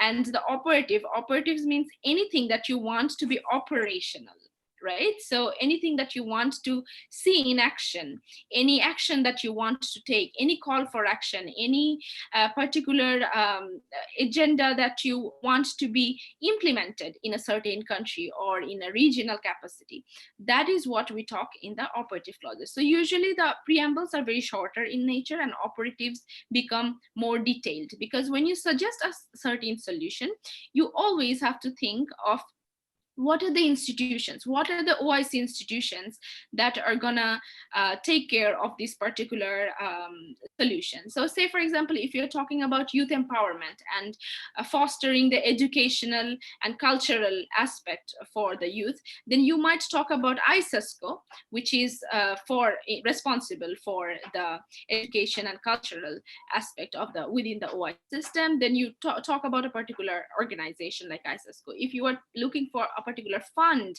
for a particular country or region, then you talk about IDB, because they are mostly the concerned entity within the OIC the region to take care of all of these financial issues largely. But then definitely there are national governments and there are regional approaches to take, but I'm just giving an example for you to simply understand that what are the details that you need to discuss when talking about a solution. So when you talk about a solution, you talk about the implementing agency or implementing institution within the OIC system who has to come together to make this implementation a success. You also have to talk about the timeline. You have to talk about the practicality and the monitoring and evaluation, right? So everything has to come together. And always remember, the OIC, this is one of the very big difference between the model OIC and the model UN or any other model simulation, that in model UN, say for example, Security Council documents are always binding documents. All of the resolutions passed in the Security Council has to be implemented by the member states, right? But in OIC, no document or no resolution is binding on a certain country. It is persuasive in nature. It is recommended that the countries take into account these particular suggestions. So therefore, you cannot really make a country responsible, or you cannot, there is no way to penalize a certain country that, oh, this was suggested, why did you not comply to this particular suggestion? Why did you not implement this particular project in your country? There is no way OIC can punish a particular country or call for accountability, right? So all of these suggestions or all of the solutions that you propose, make sure that in practicality, these come as feasible, and this come as more of a persuasive approach and a recommending approach rather than making a binding obligation. So just to address one of the comments that I have come to see, that the global and the national approach, it's very important, as I have already said. And why do I say it? Because, say for example, your country as an independent government has its certain strategy, has its certain policy. But when it goes to a global level, there are a lot more other bilateral, unilateral negotiations that are involved. There are lots of treaties that are involved. There are lots of foreign policies that has to be taken into account. And essentially, say for example, Asia being such a huge region within the OIC system has a very diverse set of countries. Countries in Central Asia does not necessarily have the same country policy or the foreign policies of countries in South Asia. So same for countries in Africa, same for countries in Arab region. Every region has its own regional policy and regional approach to take into account a certain problem. Every country has its own policy of taking into account certain problems. So in a draft resolution, always remember, you cannot deviate your national policy. You cannot deviate your regional policy. Try to adhere to all of those things as the first priority, unless or until there is some situation where a national strategy needs to be compromised in terms of ensuring global harmony or global cohesion. Then probably in that aspect, we can take into account the further measures in the draft resolution. Always remember, the draft resolution is a global consensus. We are trying to achieve a global unity or a global solidarity through one document. So it's not necessarily that one document can be suitable for everyone. It's not a one size fits all. And that's why it's very important for all of us to be in a compromising situation as well. You cannot, as I say that you cannot deviate from your country's policy, you cannot also very much get stuck with your country's policy as well. You have to be open and understanding and become very liberal in terms of reaching a global solution. So just to wrap up the entire draft resolution points and agendas, to simplify, a draft resolution is the ultimate goal. If we have to say that, what do we take away from a Model OIC conference? After a conference, remember, all 2 to 3 days of negotiation and debate ends, but what remains is the document, is the draft resolution, which eventually becomes the resolution. So there is always ways of changing the draft resolution. There are amendment procedures, friendly and unfriendly amendments. I'm not going to go towards further details because that's going to take some more time and some detailed understanding and some more advanced lesson, I would be more than happy to share our talk in some other webinar if there is any scope. But just to summarize, the draft resolution is the ultimate document that we are trying to achieve through the debate, discussions, and deliberations. Whatever happens throughout the time of the conference, you note everything down, you jot every ideas down in the way of a working paper. Working paper does not have any particular structure, but however, we structure it in preamble and operative clauses, giving an appropriate heading and mentioning the sponsor and signatories countries in the draft resolution. So that is it.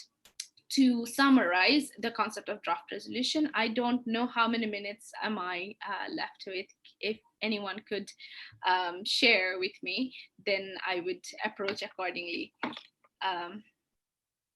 Okay, so meanwhile, I'm going to read one of the comments. Global solidarity, global unity, like drug resolution is important to all countries. Okay, what are some negotiation, debates, sharing opinion, and discussion for delegations? All right. Okay, so as I have said, that every country has their own national priorities and agendas. So it totally depends on the country, and it totally depends on the agenda that we are discussing. Because if we're discussing about refugees, the global refugee problem, then lots of the things can come. Health and education can come, the peace and security issues can come, lots of the issues can come. But what is least of the concern here is probably the environmental sustainability.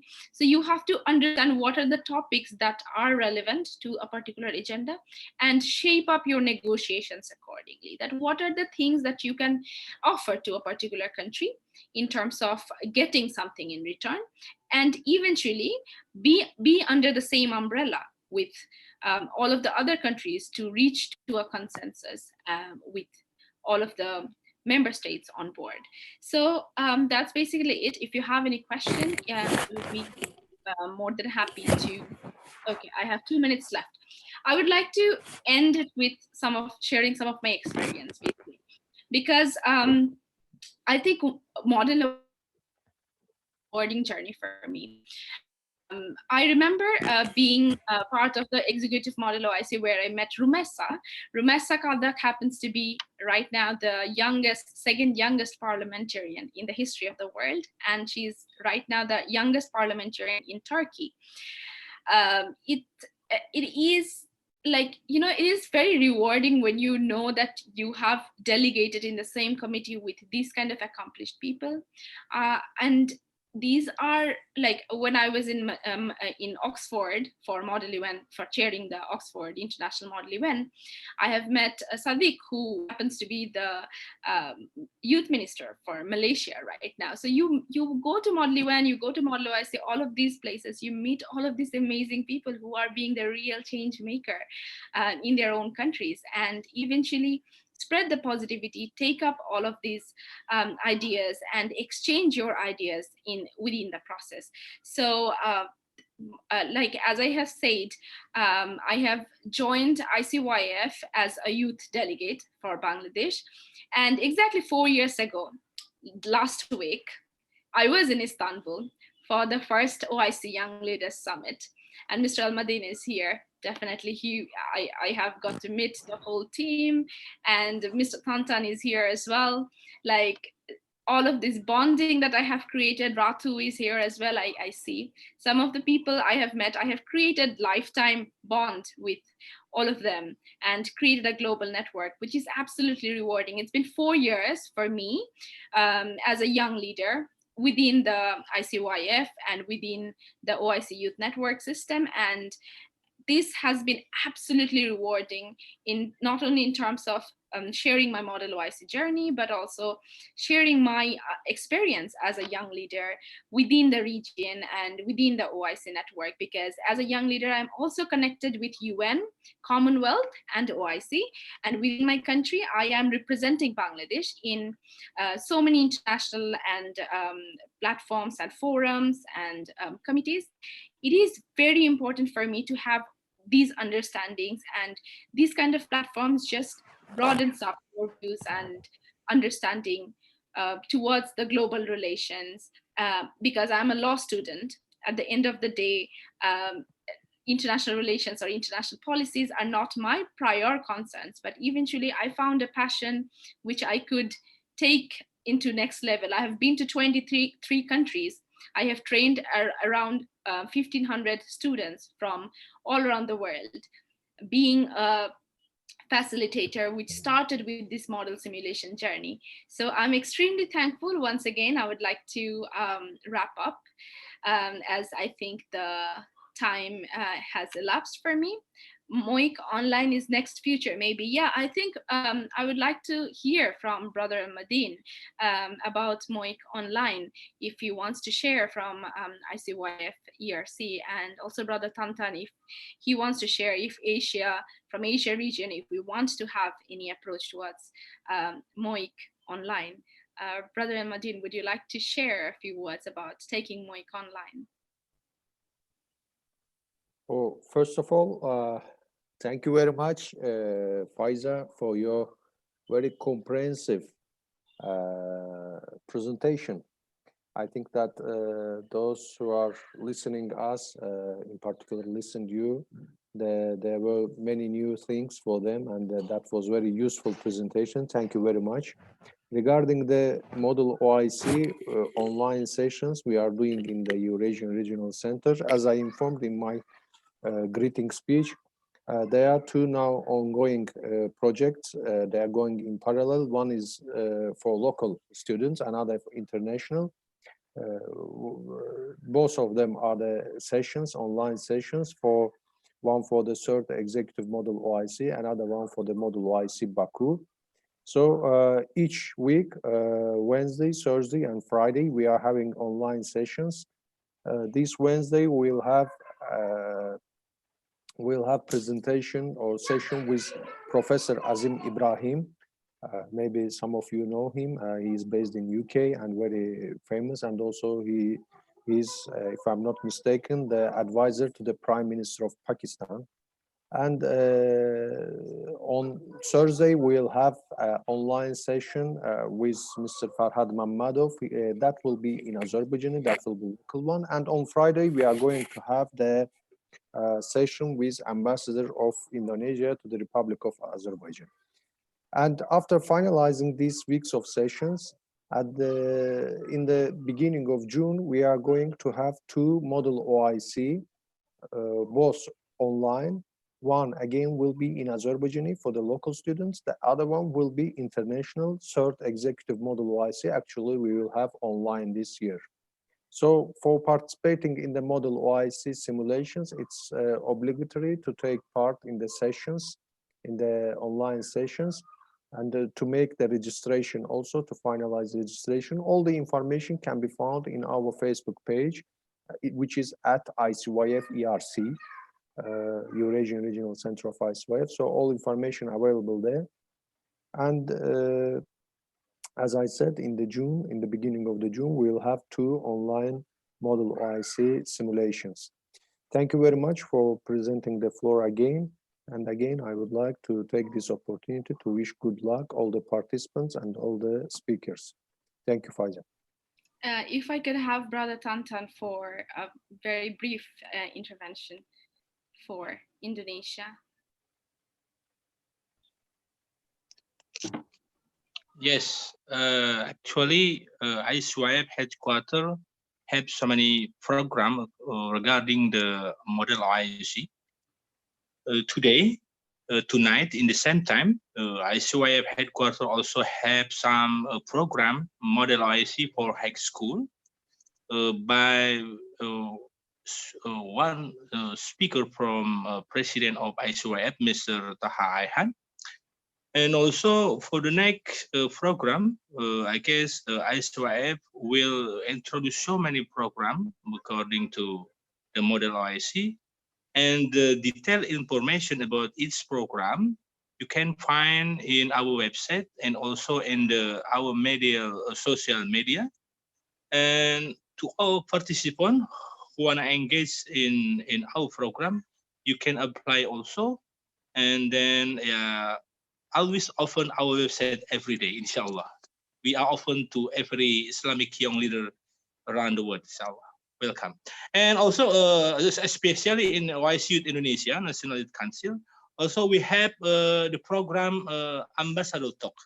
We invite all the ambassador from OIC member countries to deliver his speech, to explain and share about his country condition, the current condition, especially about the COVID-19 and the social condition in its country, inshallah.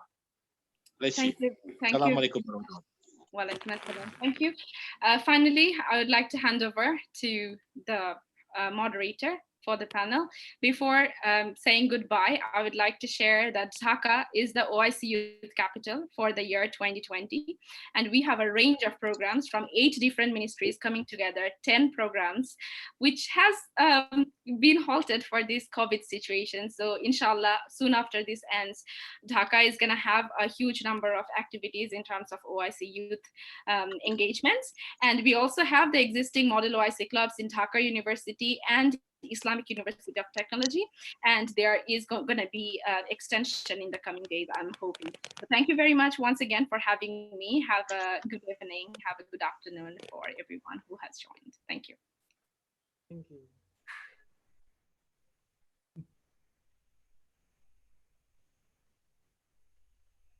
Moderator.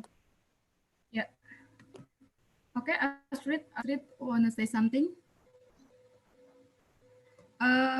Yeah, thank you, Ms. Nabila.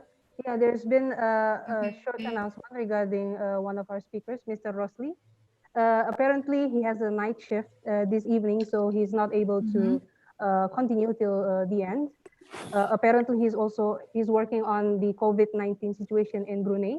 So we wish him the best of luck, and also we pray that this condition, the pandemic, with proper measures taken, transparency by the government, and it will end very soon and work in favor for all, inshallah.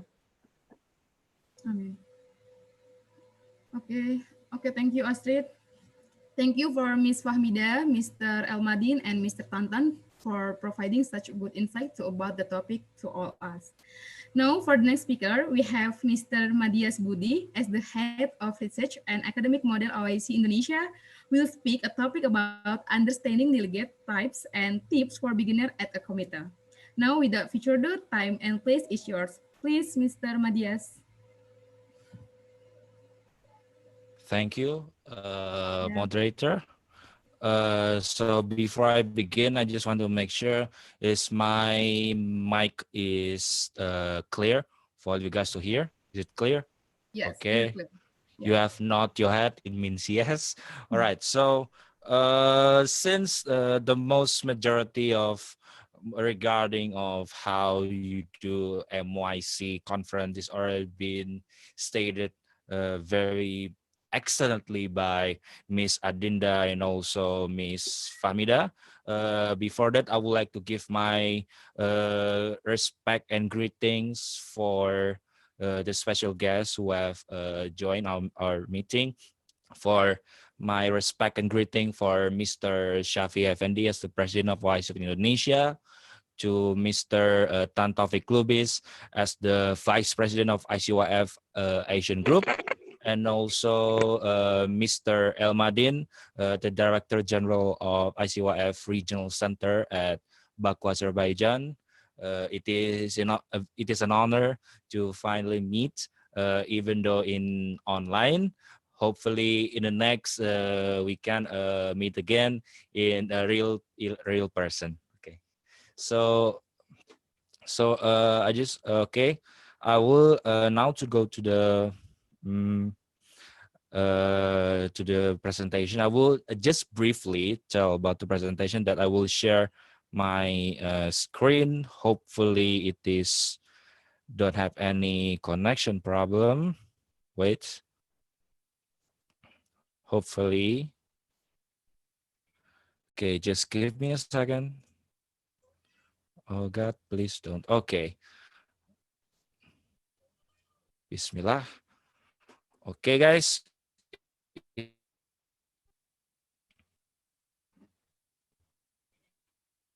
Okay, so what I want to tell in this session is just how we all of us as a delegate, when we try to participate in any committee, that the most important is that how to understand delegate type in any conference, or maybe in model meeting simulation, or maybe especially in MOIC as well.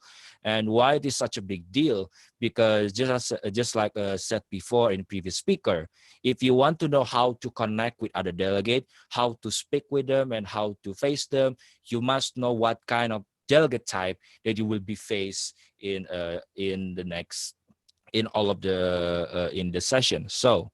So the first thing first, you probably, if you have joined any MUN, for example, you probably know of this word before.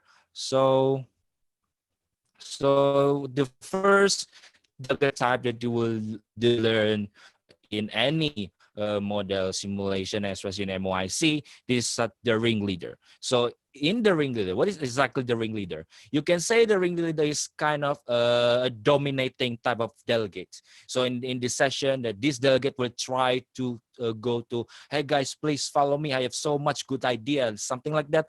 And then that's why that they try to convince many other people to join his idea as a ringleader. Unfortunately, the majority of this ringleader dominating is only inserting his own idea, not that not many inserting some of the idea from other delegate in collaborative way, because as you know, that's why that's what type of dominating type of delegate in any delegate situation. So how do you okay so how do you face this kind of person? So since this kind of person is always try to be dominating, so the most thing you can do is try to become more vocal in the committee when you try to face this type of delegate. Because since this delegate, it is not always to be dominating, then yourself is must be vocal. But other than that, not just vocal,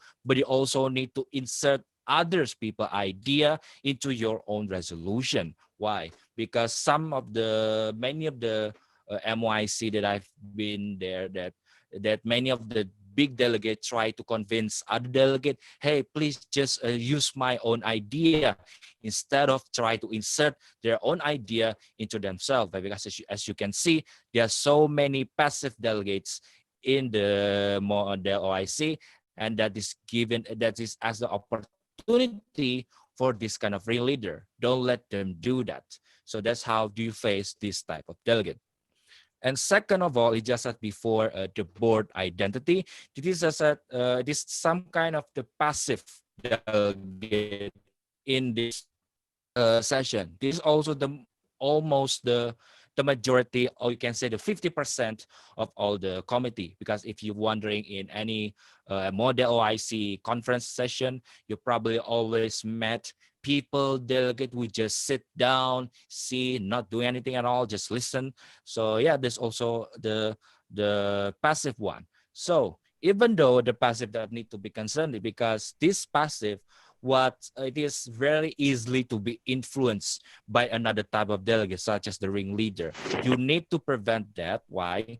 Because we really want to make sure that the discussion in the committee session is to be fruitful and of course collaborative in every people. Do not let it to be just following other people's idea without any consent, maybe other idea from us inserting to them as well. So, and how to engage with them, you need to engage them early on.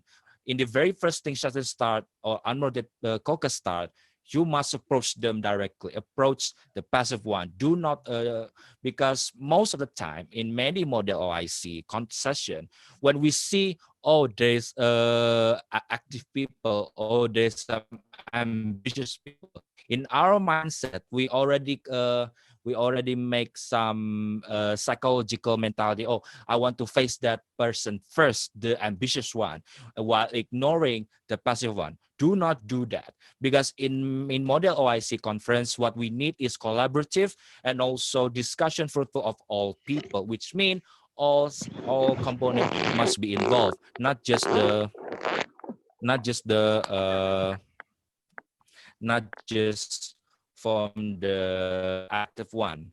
So that's how you do this and second one is the orator. As you can see that orator is type of delegate, we just only focus his time on making good speech, making on a good really speech because he like to make poem or some kind of thing, making he looks good in front of the audience. So you might, if you see this kind of person, you need to make him as your allies, make your ally so that he can help you present it, your idea, your group idea to all the committee. The idea that in order to make the resolution, you need to make your idea resolution heard by everyone. And in order to do that, you need a good orator, you need a good speech to make everyone, okay, his speech, his idea are very attractive, are very like to be heard. That is one reason the usefulness of the orator is to help you to present that your idea better in front of the committee. And of course, there's also type of another type of delegates, puppeteer. It means that delegate would actually not that speak a lot, but always try to work behind the scene. For example, planning, or maybe try to make some planning to be a delegate. Now, in order to face them, as I said before, you need to be very vocal and, of course, make good research so that these people don't have advantage on anything else. So that's how you can defeat this kind of puppeteer. And second of all is the most ideal one. It's supposed to be everyone delegate wants to be. The aspiring Kissinger is actually one that should be done by all delegates. You must be this type delegate. It is a collaborative one, it's a respectful one, and it's inviting all the other delegates to join and makes a resolution together. So they are not enforcing their own idea, but merging all the ideas from other delegates and also your idea as well to become more comprehensive resolution. So ideally, this is a type of delegate you should be wanted to be, to become a collaborative one, to become more respectful one, because that's the real idea of any model OIC session or anything else, that to make the discussion fruitful, but also respectful to each the delegate. Because as you can see, that the idea of the simulation is show that every nation had its own stand, every nation had its own philosophy, so we need to respect to each other. So that's how you know more about what is the delegate type. So now I'm going to show to you what is the basic tips if the first, especially if the first time you want to join a large committee. So the very first thing when you want to join the first time, if you join the committee, in the first thing to do in the committee is to create the opening statement or general speakers list. Then you need to project a clear frame first speech, because you have given the first two speech to talk about what is you actually wanted in the committee, what actually do you want the committee to guide along with the way. So what do you exactly want the committee to do in regard of the issue? So that's why a clear frame first speech is also describe yourself as well. Are you a visionary? Are you a type of action guy? Is described very well in the very frame first speech. This is why it's very important. And then, of course, the most important is maintain diplomacy. Why? Because as I said before, that just like the previous speaker said, that there is a national policy and also international policy, and therefore in diplomacy it should be respected. In the value of debate is two opponents respect each other. I myself is also part of the debating background before joining any MU1 or MOIC. No, very new this type of well. So if you want to debate, exchange opinion, but at the end of the day, you must shake hand, and so you can create friendship and respect between each other, because that is the real idea why we want to do conference, why we do meeting in the very first place, is to create connection, is to create a relationship with other people. It is not about we want to win or lose in competition. It's about how we can gain support, how we can gain friendship with other delegate. That is what the main purpose of this model YC or any other model simulation is to create friendship, because in diplomacy, in negotiation, how you can create a good resolution without any respect or friendship between a nation. When there is some ill feeling on some nation, then you cannot create a resolution, especially if those resolution must be past consensus. And as you can see that OIC, model OIC, the resolution must be past consensus, which means all of the nation, all the delegate must agree without no objection. It is not an easy task. So that's why it is very important. Maintain diplomacy is to make sure that you guys respect each other. At the end of the day, all right, I respect you even though different opinion. And the last but not least, but also the most important is the best debater is the best listener. Why? Because when you try to talk to someone, listen to them first to you. Listen to them. What is their problem? What is their opinion on the issue at hand? Listen to them first, and then you go right in, respond to them. Remember at the previous session, how to do rebuttal in the respect way. Agree several of the statement, which is the general statement, and then you refuse some of the other statement, which is you disagree. For example, I agree with your blah blah blah, but I don't agree some of your statements such as blah blah blah. This is the way how you can create a respectful disagreement with other delegate. Why it is such a big deal? Remember, the very first important is to create a good impression to the other people.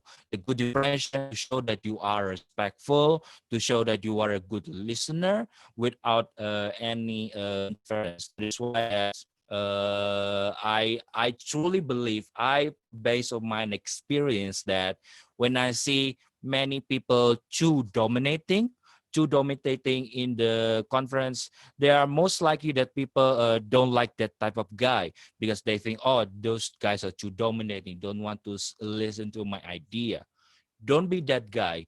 Be the guy that want to listen to the others first, be the one to listen to the others' problem, and then you propose to them, okay, I have a solution for you. How about we work together on this thing? And that's how to be the best debater is the best listener.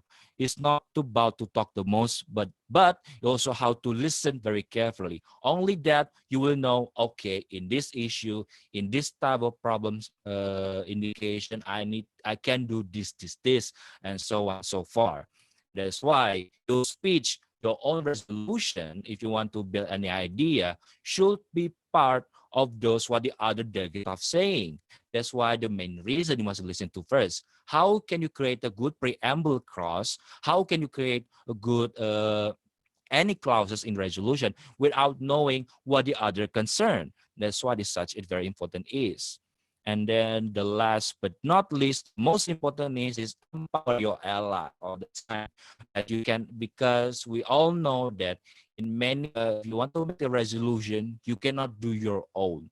You must become more empowering each other. We need to respect each other. We need to help tasks such as writing resolution, recruiting votes, making how to merging caucus block. Since this is consensus, therefore we need to merge all the caucus block, not let it be blocked, and also empower other tasks as well. So yeah. So there's what I can say that this is just myself that giving my shared experience that to all of you guys. As you know, I forgot to tell my own uh, background that I was actually debater, first debater competition at my high school and then university, and then after that I go to Model UN in New York, in Geneva, where I can have the great opportunity in 2017 to become chair of the first committee in MUN Youth Assembly. And then in 2019 in the Model OIC EEYLS at the House Representative Republic of Indonesia. I given a chance to become chair again. So yeah, this two experience of both sides make me understanding more about both sides of thing of so many model simulation before. So if you ask, so again, I'm very sorry I haven't give my background first because my background it is not international relation. My academic background is actually agriculture technology faculty. I know what you say. Why agriculture guy is in this type of thing? Because model simulation is my passion. While my other fellow the student in my faculty doing in laboratory, myself I do this with you guys to model simulation, which is what I like because it's what my passion. You do in your model simulation MOIC should be based on passion only, not because of other people else. You like this because it is what you like. You do what you love because it is what you do. You love to do. Okay. So that's all for me. And you have any question, maybe you're gonna maybe add the Q&A session. So I will give you back again. My respect to all the delegate and also the speaker, Miss Adinda and Miss Fahmida, and also OIC Indonesia. Now I give back the floor to moderator Nabila. Thank you. Okay, thank you. Thank you, Mr. Diaz. For the next session is question and answer session. If anyone of you have another question, please put your question in chat session and please put name of the speaker that you want to answer the question. Actually, our team will choose one of your question for a speaker because the limit of the time. So for Miss Adinda, this question is for you. Wait a minute. From Nurul Husna. Miss Adinda. Hello. Yeah, Miss Adinda, this question for you. What's the challenge? Yeah. What's the challenge when researching something? How is the result? And what the most research that has been done in MOIC? Sorry, I cannot find out the question. Okay, please scroll up. From Nurul Husna. Okay, maybe. Can I repeat?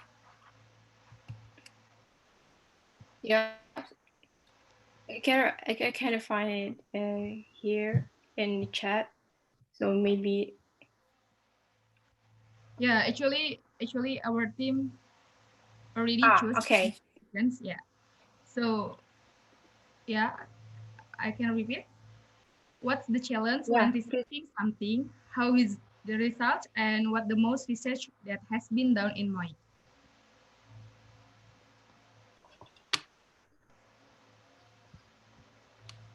The result that has what? That has been done in MOIC.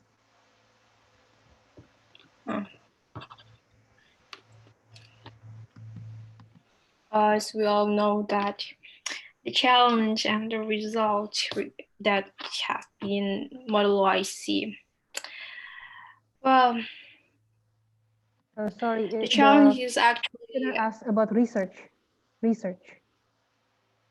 Yeah, of course, about the research itself.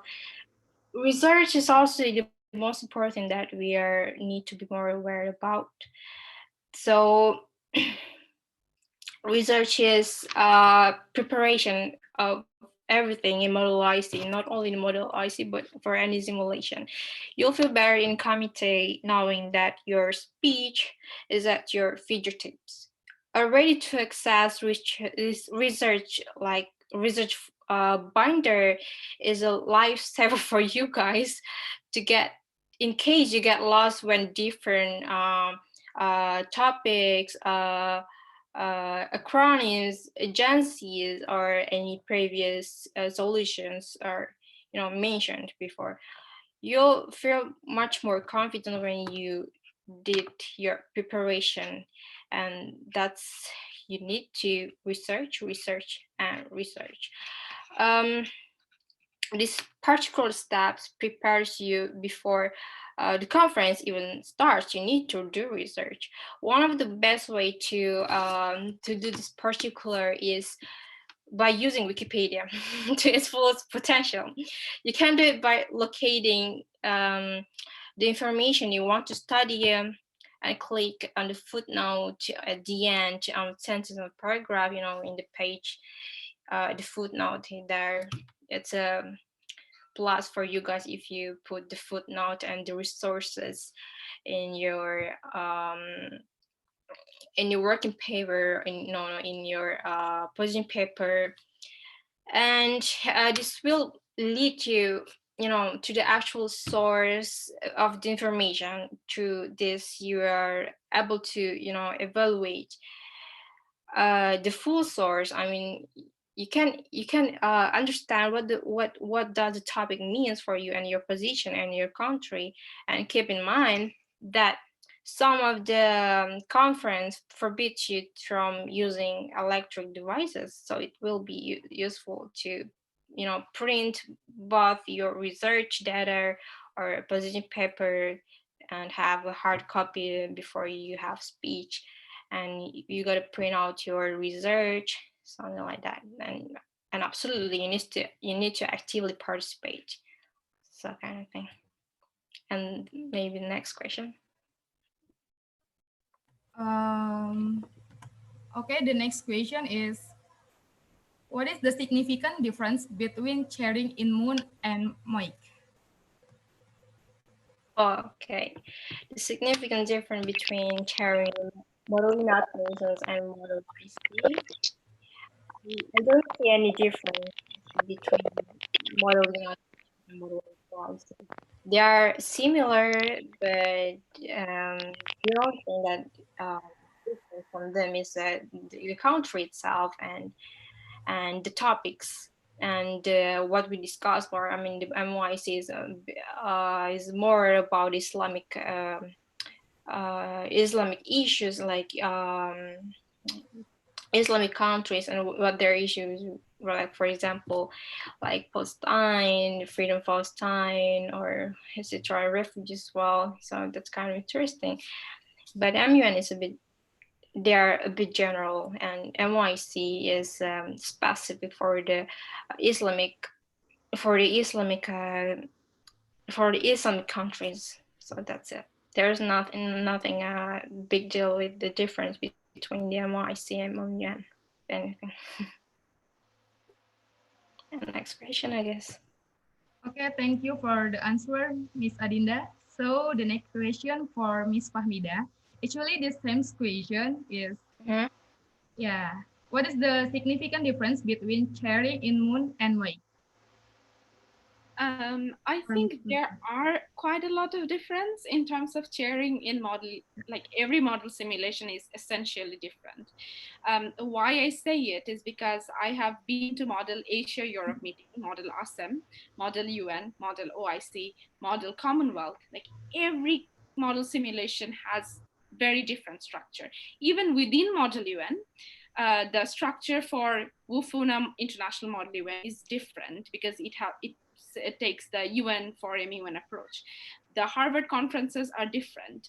The conferences for Oxford and Cambridge, they follow their Oxbridge procedure. That's different. So it depends on procedure to procedure. But what essentially is different between Model UN and Model OIC sharing specifically is that the committee structure to begin with.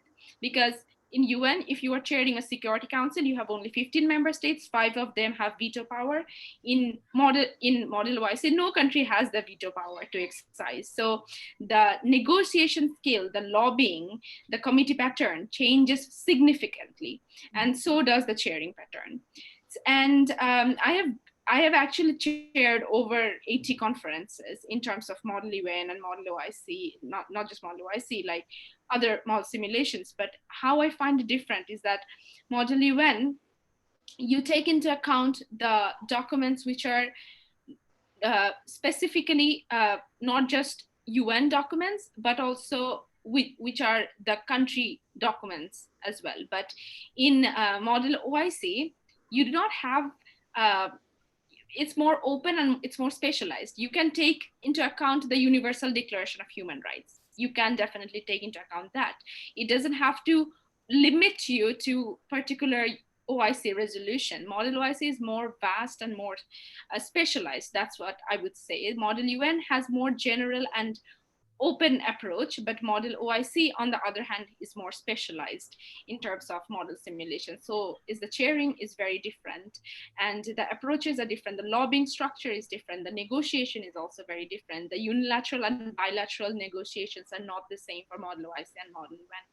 And as we go for more advanced level, for even for drafting, the preamble and operative clauses are different, because for Security Council, you can use certain preambulatory clauses which you cannot use for Model OIC. For Model OIC, you can only use recommends or suggest as operatives. But in Model UN, you can definitely use that. But if you are in Security Council, you have to use completely different. So I think there is a lot of difference. We can cover like in detail later point of time, but essentially these are the main differences I see. Okay, Ms. Favinda, one question. Is there any tips about how to write working paper and draft paper for the good one? From Fabiola, please, Mr. Favinda. All right, so I think for working paper, there is no particular structure of document, right? A good working paper will cover anything and everything that has been said in the committee. As Mahdi, like the last speaker have already shared, that he said that a good debater is a one who is a good listener. I cannot agree more, and I cannot stress more on this, because if you are a good listener, if you have listened to every delegate and every country's proposed agendas and proposed solutions, you can automatically come up with a very substantive working paper. And to create and to pass a draft resolution and to make it a resolution and to become eventually a best delegate, the cheat code is you have to listen to everyone attentively. You have to take into account everyone's suggestions and put them in a working paper, very elaborate, very concrete, and very substantive working paper. And then we can structure it in the draft resolution. So please, in the working paper, be attentive, be a good listener in the committee, and jot down every ideas that are being shared in the committee, because every idea is important. One thing leads to another. So we cannot really pick and choose, because it's the input of every country, it's the input of every government, and every country has equal rights and equal footing and equal vote. So we should take into account every country's words in the similar manner, in similar gravity. Okay, thank you, Ms. Famida, for answering the question. So the next question is for Mr. Diaz, Madias Budi. We have two questions actually. First question is, can Mr. Diaz explain about what is meant by consensus? Okay, yeah. I answer now. Okay, so the idea of consensus that for me actually based on experience is all there is when there is try to pass a resolution, there should not be an objection when you try to pass a resolution. So when so this for me it is not exactly on voting, because for example the chair of the committee would ask all the committee said that I will pass this resolution on pass without any vote, Are there any objection? If all the delegates in that area say there is silence, means that there are no objection, meaning that those resolution can be passed without vote, meaning it can be passed consensus. That's what I think. So maybe it can be helped by the other speaker as well, maybe about what is actually consensus really is. Okay, thank you. Okay, thank you, Mr. Diaz. So the next question is, from your sharing experience, doesn't Yes. MOIC or Moon has a more competition environment? That's a really hard question, to be honest, because as Famida said before, that there are a variety of uh, system procedural in every simulation, like in just as before in MUN New York, which I follow with FUNA, they have UN Farman procedure, and United Ambassador as well in Geneva, and also there is Harvard MUN, and also in the Indonesia the MUN convention as well. So, well, to be honest, there is some system, procedural system, which prefer more to collaborative matter, meaning that they have tentatively giving more unmoderated, informal time rather than formal debate. Or whereas the other time of procedural system are more providing debating time, meaning that almost 40 or 50% of the entire conference is formal debate without any informal debate. So I think it still depend on every structure procedure. For me personally, I prefer a procedural system which is focusing on uh, consultation, informal session, because that is the real idea, how you can create good discussion, how to create uh, good in fruitful resolution. Because I just before, when we do debating a lot, it tends to makes us let forget to ourselves that many people still think that debating want to lead, there is a loser, there's a winner. No, debating done in model simulation, anything is used to create other perspective, is to broaden other knowledge, not to find out which is wrong, which is right. No, but unfortunately, especially in student, many people see that, oh, debating, there must be a loser, there's a winner. So that is not what debating real is. So that's why, for me personally, I prefer a system which is more in have unmoderated or informal session, rather than it's okay to have formal session, but make it balance. Okay, just as before. Okay, thank Okay, you. thank you, Mr. Diaz, for answering the question. And now we reach the last session for tonight. Maybe our speaker may have their closing statement. Maybe we can start from Miss Adinda Intan.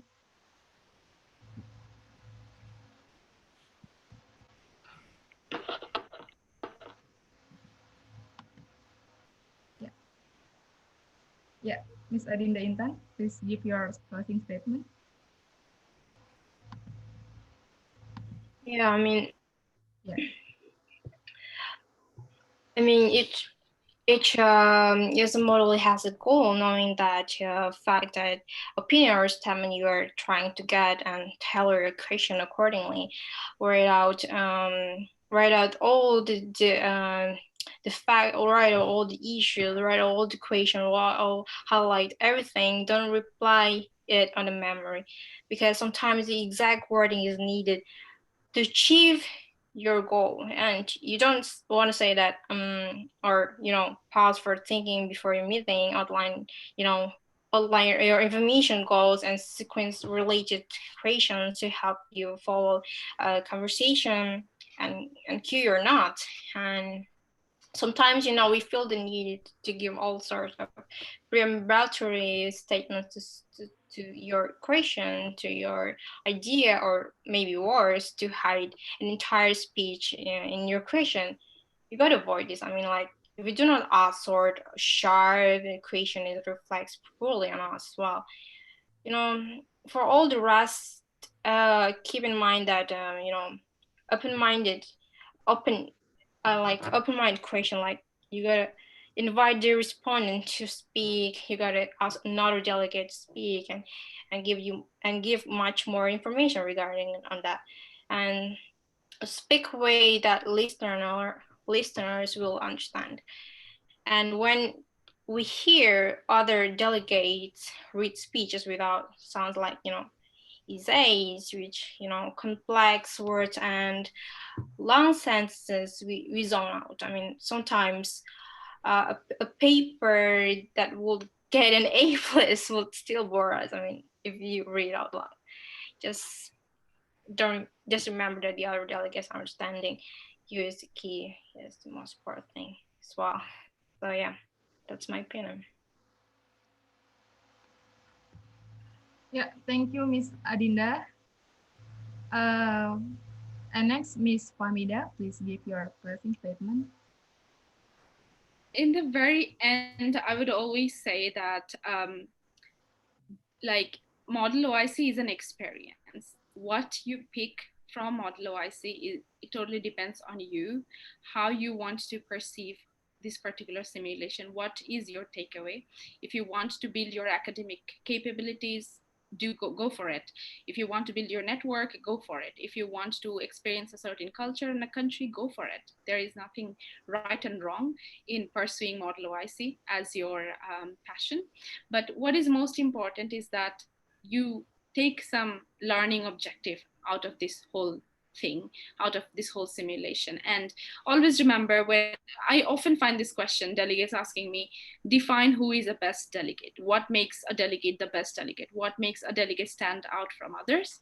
I would always say a best delegate is the delegate who brings out the best from other people. So you always have to be a good listener. You always have to find the common ground, and you have to be a really good negotiator, bring everyone under the same umbrella. And that's how you actually become successful as a MOICer.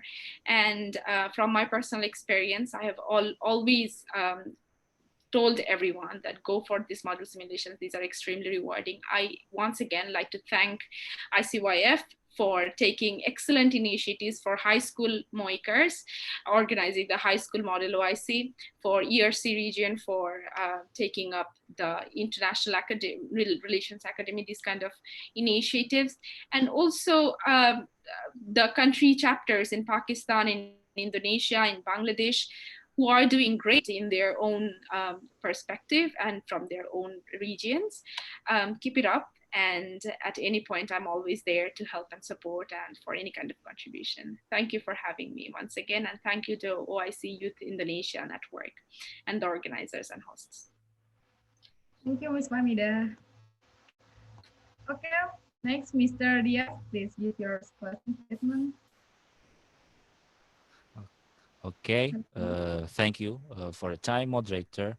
So for me personally, that MOICer, I just thought about that word right now. MOICer, just but now knowing I usually know Mooners, but now I know MOICer. Okay, that's the word. Okay, so I think that the MOICer or any other model simulation have give a great impact to many of the youth activism, especially in public speaking sector, especially unfortunately many of other nation is still see this, as you can say, this is untapped potential. Many people see us as, oh, some kind of student gather around, do cool things, I do dress good things, I just that. Well, they don't understand that this kind of simulation thing give great impact, such as good public speaking. We can be great debater, or can be a great negotiator, everything on that. Especially I've been in debate, I've been in moon, I've been in MOIC before. I tell you, this is very huge impact on my life, and I hope this also give impact to you all as well, because the most important is that is passion is the number one thing. You do your thing because it's what you love to do, because even though passion is seems illogical because it is abstract, but it's supposed to be our drive, motivation, because motivation is an abstract, but it will become our major drive. That's why I personally believe my personal mission on this situation is to make people understand and also respect the passion in MOICers or any other about in public speaking and anything else, not just some type of illogical thing. No, we do this because we love it. We love what we do and we do what we love. Okay. Thank you. Okay, thank you, Mr. Diaz. So unfortunately, our time is running short. So thank you for all speaker and special guests who joined this webinar. And thank you for all participants for participating on our webinar. But I have some announcement for you guys. There is an announcement, the Model OIC Indonesia National Team for you in the form of the small assignment to make a short video, maximum 2 minutes on your statement on the COVID-19 situation as representative of your country and send it to modeloicindonesia@gmail.com. And also we have a MOIC webinar introduction feedback. So the link will be our team sent to the group chat, and please fill the link and thank you so much. But before we close, I will give the time for Mr. Elmadin and Mr. Tantan to give some closing statement. Hello, Mr. Elmadin. Yes, I am here. Thank you, Nabila. Thank you for presenting the floor. At the end, just I would like to congratulate everybody on the successful webinar, and once again to thank the organizers, the initiators on this important activity, namely OIC Youth Indonesia and National Youth Council of Indonesia, especially brother Tantan, Taufik Lubis and his dedicated team. And also taking this opportunity, I wish everybody Ramadan Mubarak. As you know, the holy month is approaching. And on this occasion, I would like to congratulate everybody and to wish Ramadan Mubarak. Thank you very much. Thank you, Mr. Elmadin. So please, Mr. Tantan, for giving the closing statement also.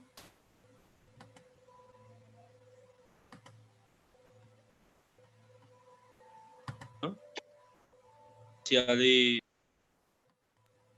from the coordinator of Bangladesh MOIC, chairperson of Kajan MOICs, and also Madiasa. Madiasa is not only the alumni of MOIC, but also the alumni of Model United. Yeah, same on me. I'm also the alumni of Model United Nation and also alumni of Model OIC.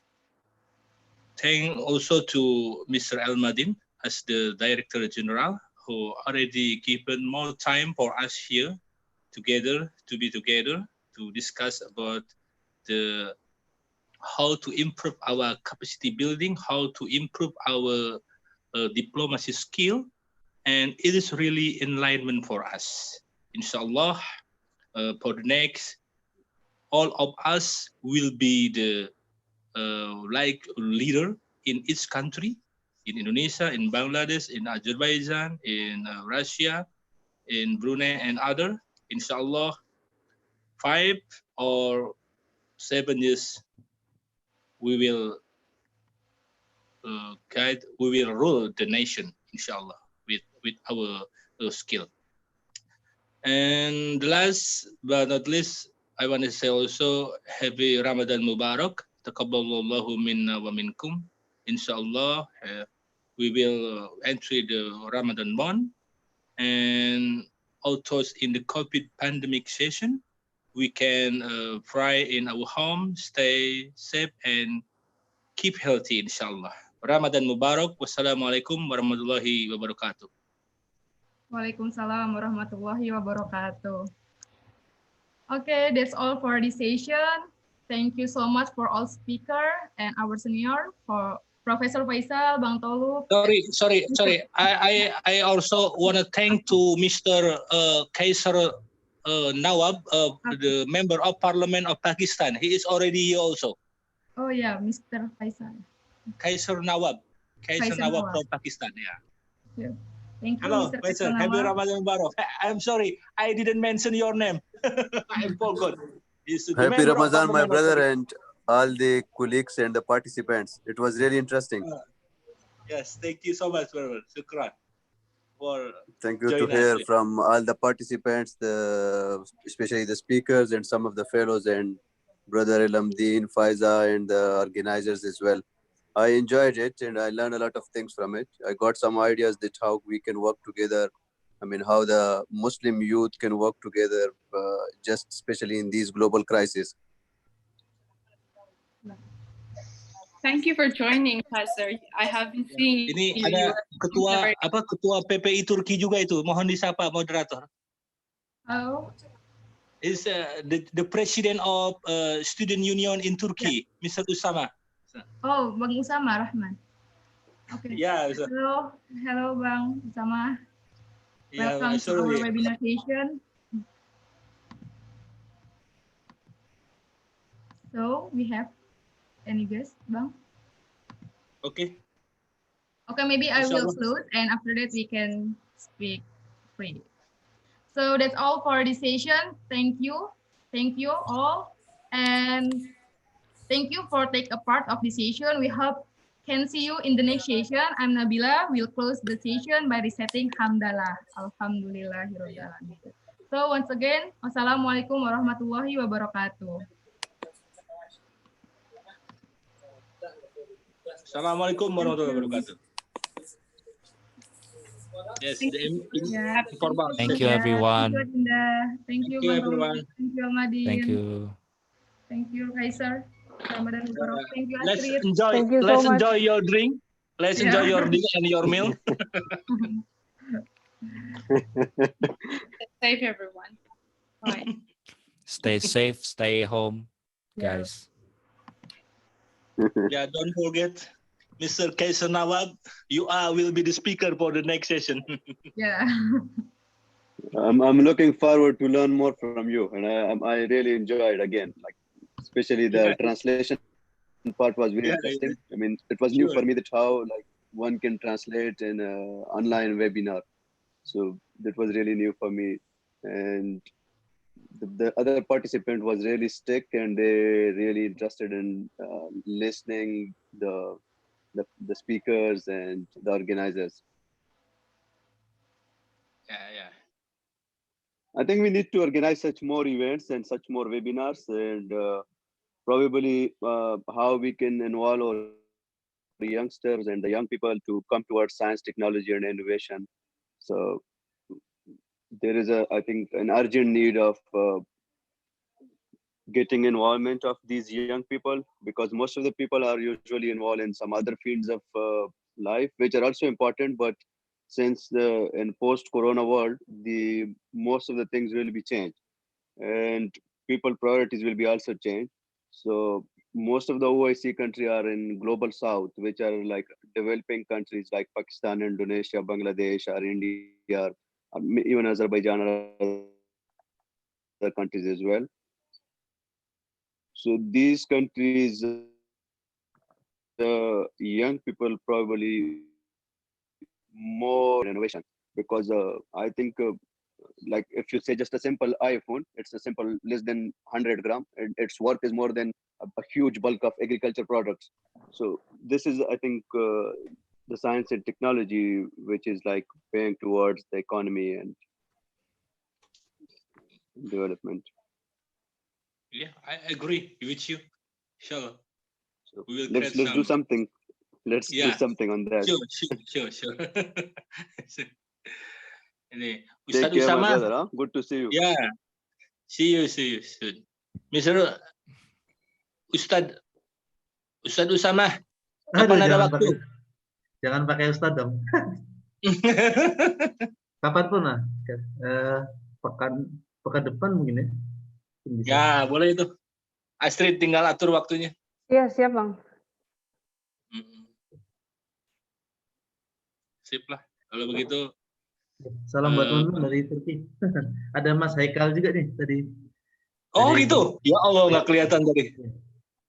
Sorry. Mas Tolub dapat salam dari orang tua di rumah, Mas. Mas Tolub. Oh iya.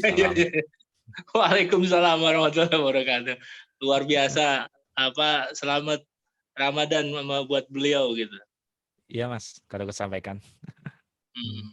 Gitu. Siap lah. Ibu saya nanya, kok Mas Tolub udah berubah ya sekarang ya? Astagfirullahaladzim. Malum ya. Malum ini. Kelihatan di kumis Mas Tolub, kata ibu orang tua saya. Tekanan pandemik ini agak berat ini ya kan. Semir lagi bang. Iya. Aku juga belum sempat potong rambut. Gitu. Yang penting ini yang dari Rusia kemana nih? Udah cabut duluan? Rusia. Udah Bang, tadi ada beberapa ini sih, teman-temannya Adinda itu pasti. Oh gitu. Ada yang orang Indonesia, ada yang orang sana. Tapi namanya nggak kebaca. Oh gitu. Nama bahasa Rusia. Tapi ada yang daftar di form kita, ada di grup kita sekarang. Di grup. Ya bagus lah. Di ya bagus. Terus. Ya, diskusi kita selalu banyak yang nonton, jadi mudah-mudahan efeknya banyak ke teman-teman yang lain lah. Insya Allah. Amin Mas, insya Allah amin. Hari ini lebih banyak Bang dari sebelumnya, makanya sampai crash kita. Makanya tadi kita kaget juga itu ada anggota DPR dari Pakistan ngikutan juga nih kita. Wih, pas saya lihat terakhir ada dia. Astrid, by the way ini masih live streaming di YouTube loh. Ini cara mati ini bukan si Damarnya, mana Damar? Oh Damar ya? Nanti bisa kita potong sih. Oh oke. Ya, maksudnya kalau live kan nggak bisa dipotong, Trit. Bisa. Bisa ya? Oh untuk di ini bisa ya, untuk diposting lagi bisa. Di trim namanya. Iya. Teman-teman, Ana pamit dulu. Siap-siap buka puasa nih. Iya, makasih banyak teman-teman yang lain. Iya, hari Senin. Makasih ya Ustaz sama ya waktunya. Salam buat teman-teman semua. Ya. Teman-teman sholat. Ya. Tunggu kami di Turki. Waalaikumsalam warahmatullahi wabarakatuh. Jati Mas. Jadi Mas. Ya, makasih banyak Bang. Sama-sama. Ya udah yang lain di ini aja. Di apa namanya? Biar ini. Diapain Mas? Selesai di apa namanya? Di opin aja. Di opin aja. Jadi kita bisa evaluasi sebentar.